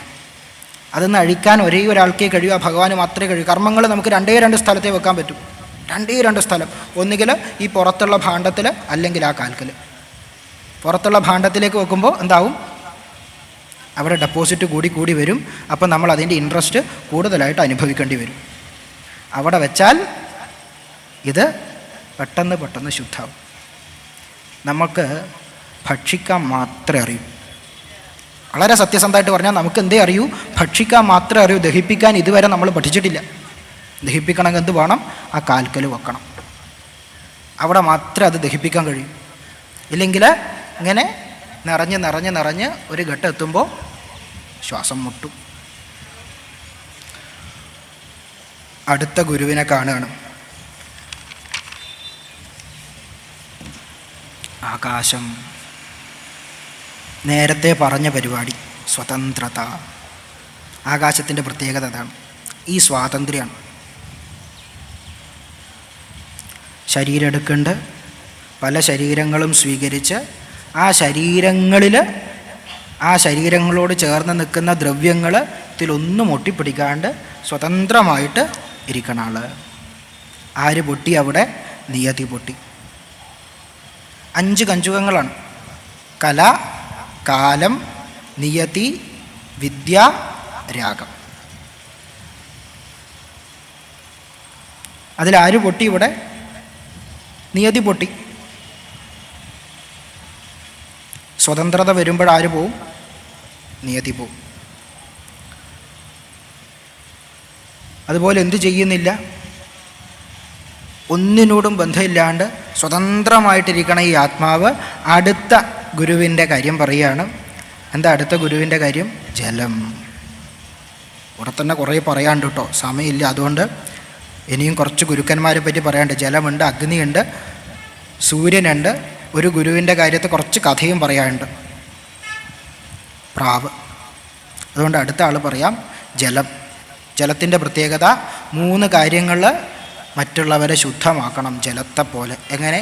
സ്പർശത്തിൽ, ദർശനത്തിൽ, പിന്നെ കീർത്തനത്തിൽ. സ്പർശവും ദർശനവും നമുക്ക് ചിന്തിക്കാം. ഒരാളുടെ നാമം പറയുമ്പോഴേക്ക് തന്നെ നമ്മൾ എന്താവണം? ശുദ്ധനാവണം. യോഗിയുടെ ലക്ഷണത. ആ നാമം കീർത്തനം ചെയ്യുമ്പോൾ നമ്മൾ ശുദ്ധനാവണം. അപ്പോൾ ആ യോഗി എത്ര പരിശുദ്ധനായിട്ട് ജീവിക്കണം എന്ന് ആലോചിച്ച് നോക്കുക. ജലത്തെപ്പോലെ നിർമ്മലനായിരിക്കണം.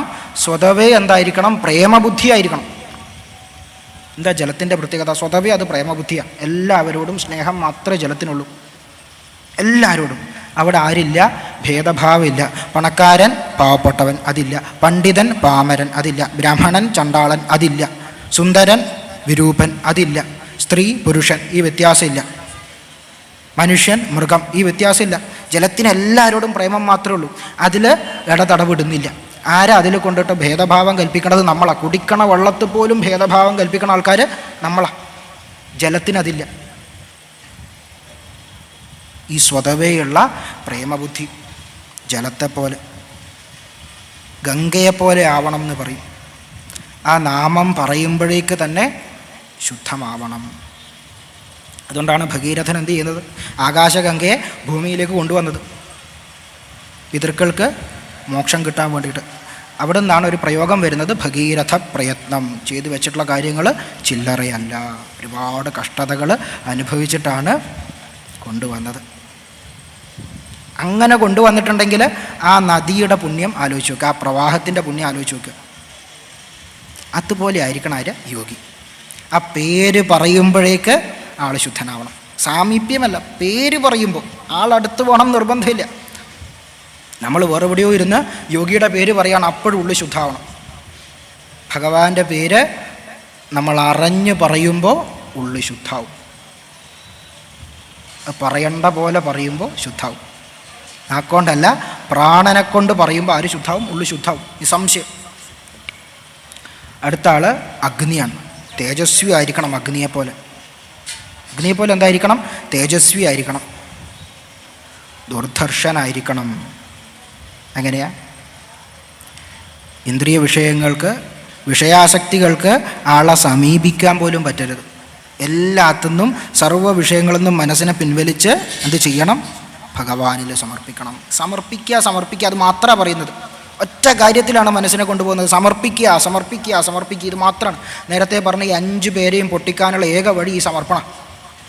സമർപ്പിക്കുമ്പോൾ ആര് പോകും? കല പോകും. എന്താ കല? സർവകർത്തൃത്വം കുറയുന്ന അവസ്ഥയാണ് കല. കർമ്മം നമ്മൾ അവിടെ സമർപ്പിക്കാണ്ട് ഇവിടെ വെച്ചാൽ എന്തുണ്ടാവും?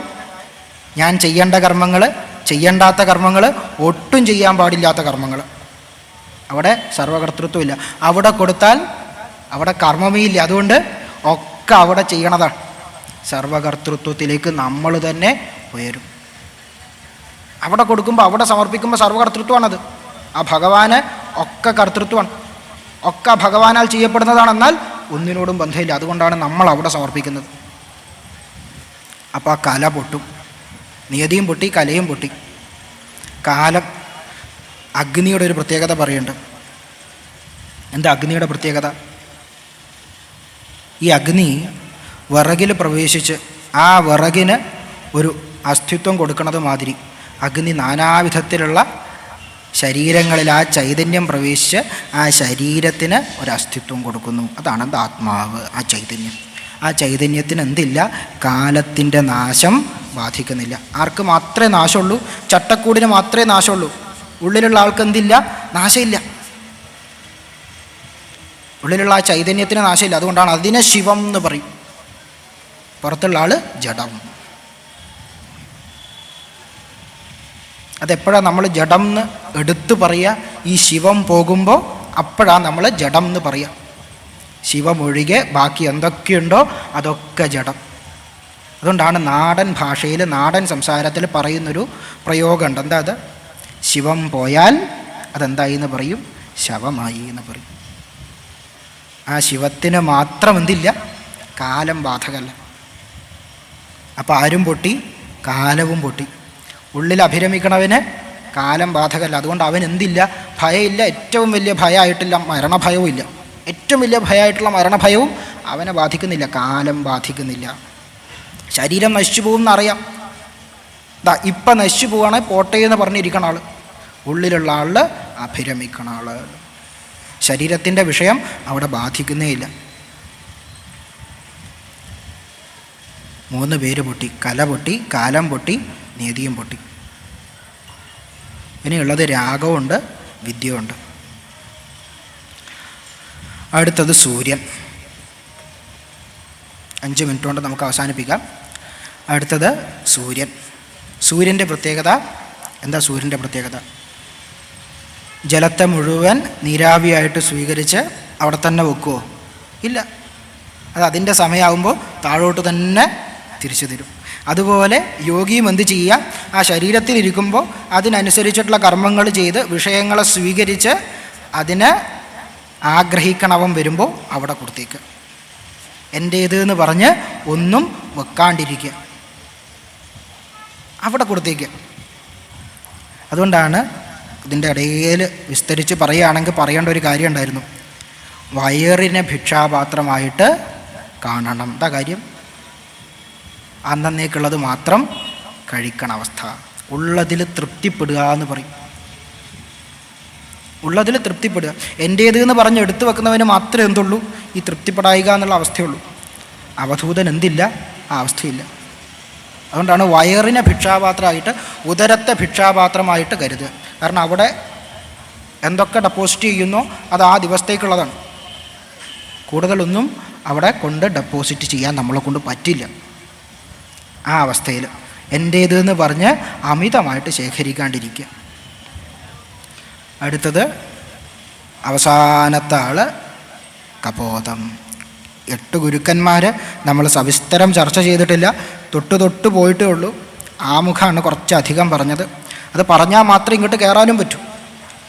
അതുകൊണ്ട് കപോതത്തിൻ്റെ കാര്യത്തിൽ ഒരു കഥയാണ്, കപോതത്തിൻ്റെ കഥയാണ്. അതുകൊണ്ട് കേൾക്കണവർക്കൊരു സന്തോഷമായിട്ടുണ്ടാവും. കാരണം കഥ എന്ന് പറയുമ്പോൾ നമുക്ക് എല്ലാവർക്കും ഇഷ്ടമാണ്, താല്പര്യമാണ്. അതുകൊണ്ടാണ് ആചാര്യന്മാർ എന്ത് ചെയ്തത്?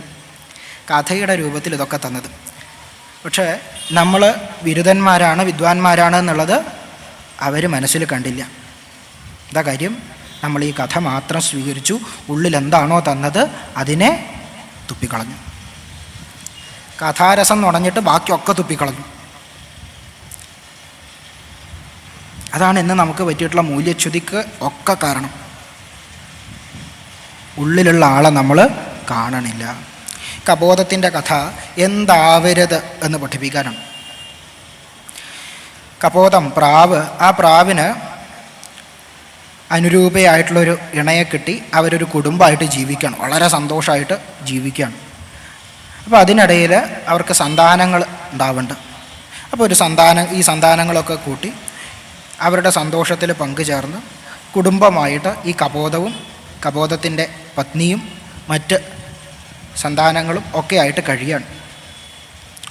ഒരു ദിവസം ഈ സന്താനങ്ങൾക്ക് ഇര തേടിയിട്ട് പോകുന്ന അവസരത്തിൽ കപോതവും അതുപോലെ പത്നിയും പോവുകയാണ്. ഈ സമയത്ത് ഒരു വ്യാധൻ, 5 മിനിറ്റ് കൊണ്ട് അവസാനിപ്പിക്കും. ഇത് പറയുമ്പോൾ തുടക്കത്തിൽ പറഞ്ഞപ്പോൾ എല്ലാവരുടെയും മനസ്സിലൊരു സന്തോഷമാണ്, മുഖത്തത് കാണാമായിരുന്നു. ഇപ്പം പറയുമ്പോൾ ഒരു സംശയമാണ്, കുറേ നേരമായി പറയണോ, ഇപ്പോൾ തീർക്ക് ദണം കൊണ്ട് തീരണമില്ല ഭഗവാനെ. ഇതും പറഞ്ഞിട്ട് നമുക്ക് അവസാനിപ്പിക്കാം. ആ വ്യാധൻ കപോതങ്ങളുടെ കുട്ടികളെ, ആ ചെറിയ പ്രാവിൻ കുട്ടികളെ എന്ത് ചെയ്തു? വല വീശി പിടിച്ചു. തിരിച്ചു വരുന്ന അച്ഛനും അമ്മയും കാണുന്നത് വ്യാധൻ്റെ വലയിൽ കിടക്കുന്ന കുട്ടികളെയാണ്. അമ്മ ആകെ വിഷമിച്ചു. ആറ്റുനോറ്റ് കിട്ടിയ സന്താനങ്ങളാണ്, അത്രയും സ്നേഹിച്ച സന്താനങ്ങളാണ്, സ്നേഹിച്ച് കൊതി തീർന്നിട്ടില്ല. അങ്ങനെ സ്വയം മറന്നു നിൽക്കുമ്പോൾ ആരെയും പിടിച്ചു? അമ്മപ്രാവിനെയും തള്ളപ്രാവിനെയും പിടിച്ചു. ഈ അവസരത്തിൽ അച്ഛൻ പ്രാവ്, ഈ കപോതം ഇങ്ങനെ മരത്തിൻ്റെ കൊമ്പിലിരുന്ന് ചിന്തിക്കുകയാണ്. താഴോട്ട് നോക്കി, കുടുംബം പോയി, മക്കൾ പോയി, വീട് പോയി, ഞാൻ എന്തിനാ ജീവിക്കുന്നത്? അപ്പോൾ ഇത് കപോതത്തിൻ്റെ കഥയല്ല, നമ്മുടെ കഥയാണ്. ഞാനിനി എന്തിനാ ജീവിക്കുന്നത്? ഭാര്യ പോയി, അനുരൂപയായിട്ടുള്ളൊരു ഭാര്യയെ കിട്ടിയതാണ്. പത്നീധർമ്മം അറിഞ്ഞ് പാലിക്കണ ഒരു ഭാര്യയാണ്, പതിയെ ദൈവമായിട്ട് കണ്ടിട്ടുള്ള ഭാര്യയാണ്. അവളാണെങ്കിൽ എൻ്റെ സന്താനങ്ങളെ തന്നവളുമാണ്. താൻ തന്നെ സന്താനങ്ങളായിട്ട് ജനിക്കുന്നു എന്നാണ് പറയുക. അപ്പോൾ ആ സന്താനങ്ങളെ തന്നവളുമാണ്. സന്താനങ്ങളും പോയി, ഭാര്യയും പോയി, ഗൃഹവും പോയി. ധർമാർത്ഥ കാമമോക്ഷങ്ങൾക്ക് ആധാരമായിട്ടുള്ള എല്ലാം പോയി. ഇനി ഞാൻ ജീവിച്ചിട്ട് വല്ല കാര്യമുണ്ടോ? അതിൻ്റെ കൂട്ടത്തിൽ 3 കാര്യങ്ങൾ പറയുന്നുണ്ട്. എന്താ 3 കാര്യങ്ങൾ? വേണ്ടത്ര ഫലം ലഭിക്കാത്ത, അല്പപുണ്യം മാത്രം നേടിയിട്ടുള്ള, സർവോപരി അതൃപ്തനായിട്ടുള്ള ഞാൻ. ഈ വാക്കാണ് ശ്രദ്ധിക്കേണ്ടത്. സർവോപരി എന്തായിട്ടുള്ള അതൃപ്തനായിട്ടുള്ള ഞാൻ ഇനി എന്തിനാ ജീവിക്കുന്നത്? അതും പോയി. ഈ 3 കാര്യവും കബോധത്തിൻ്റെ അവസ്ഥയല്ല, നമ്മുടെ അവസ്ഥയാണ്. അല്പപുണ്യം, പിന്നെ വേണ്ടത്ര ഫലം ലഭിക്കാത്ത അവസ്ഥ. ഈ രണ്ടിനും കാരണം 3ാമത്തെ ആളാണ് അതൃപ്തൻ. ഇതാണ് പറയാണ്ട് നേരത്തെ മാറ്റിവെച്ച രാഗം.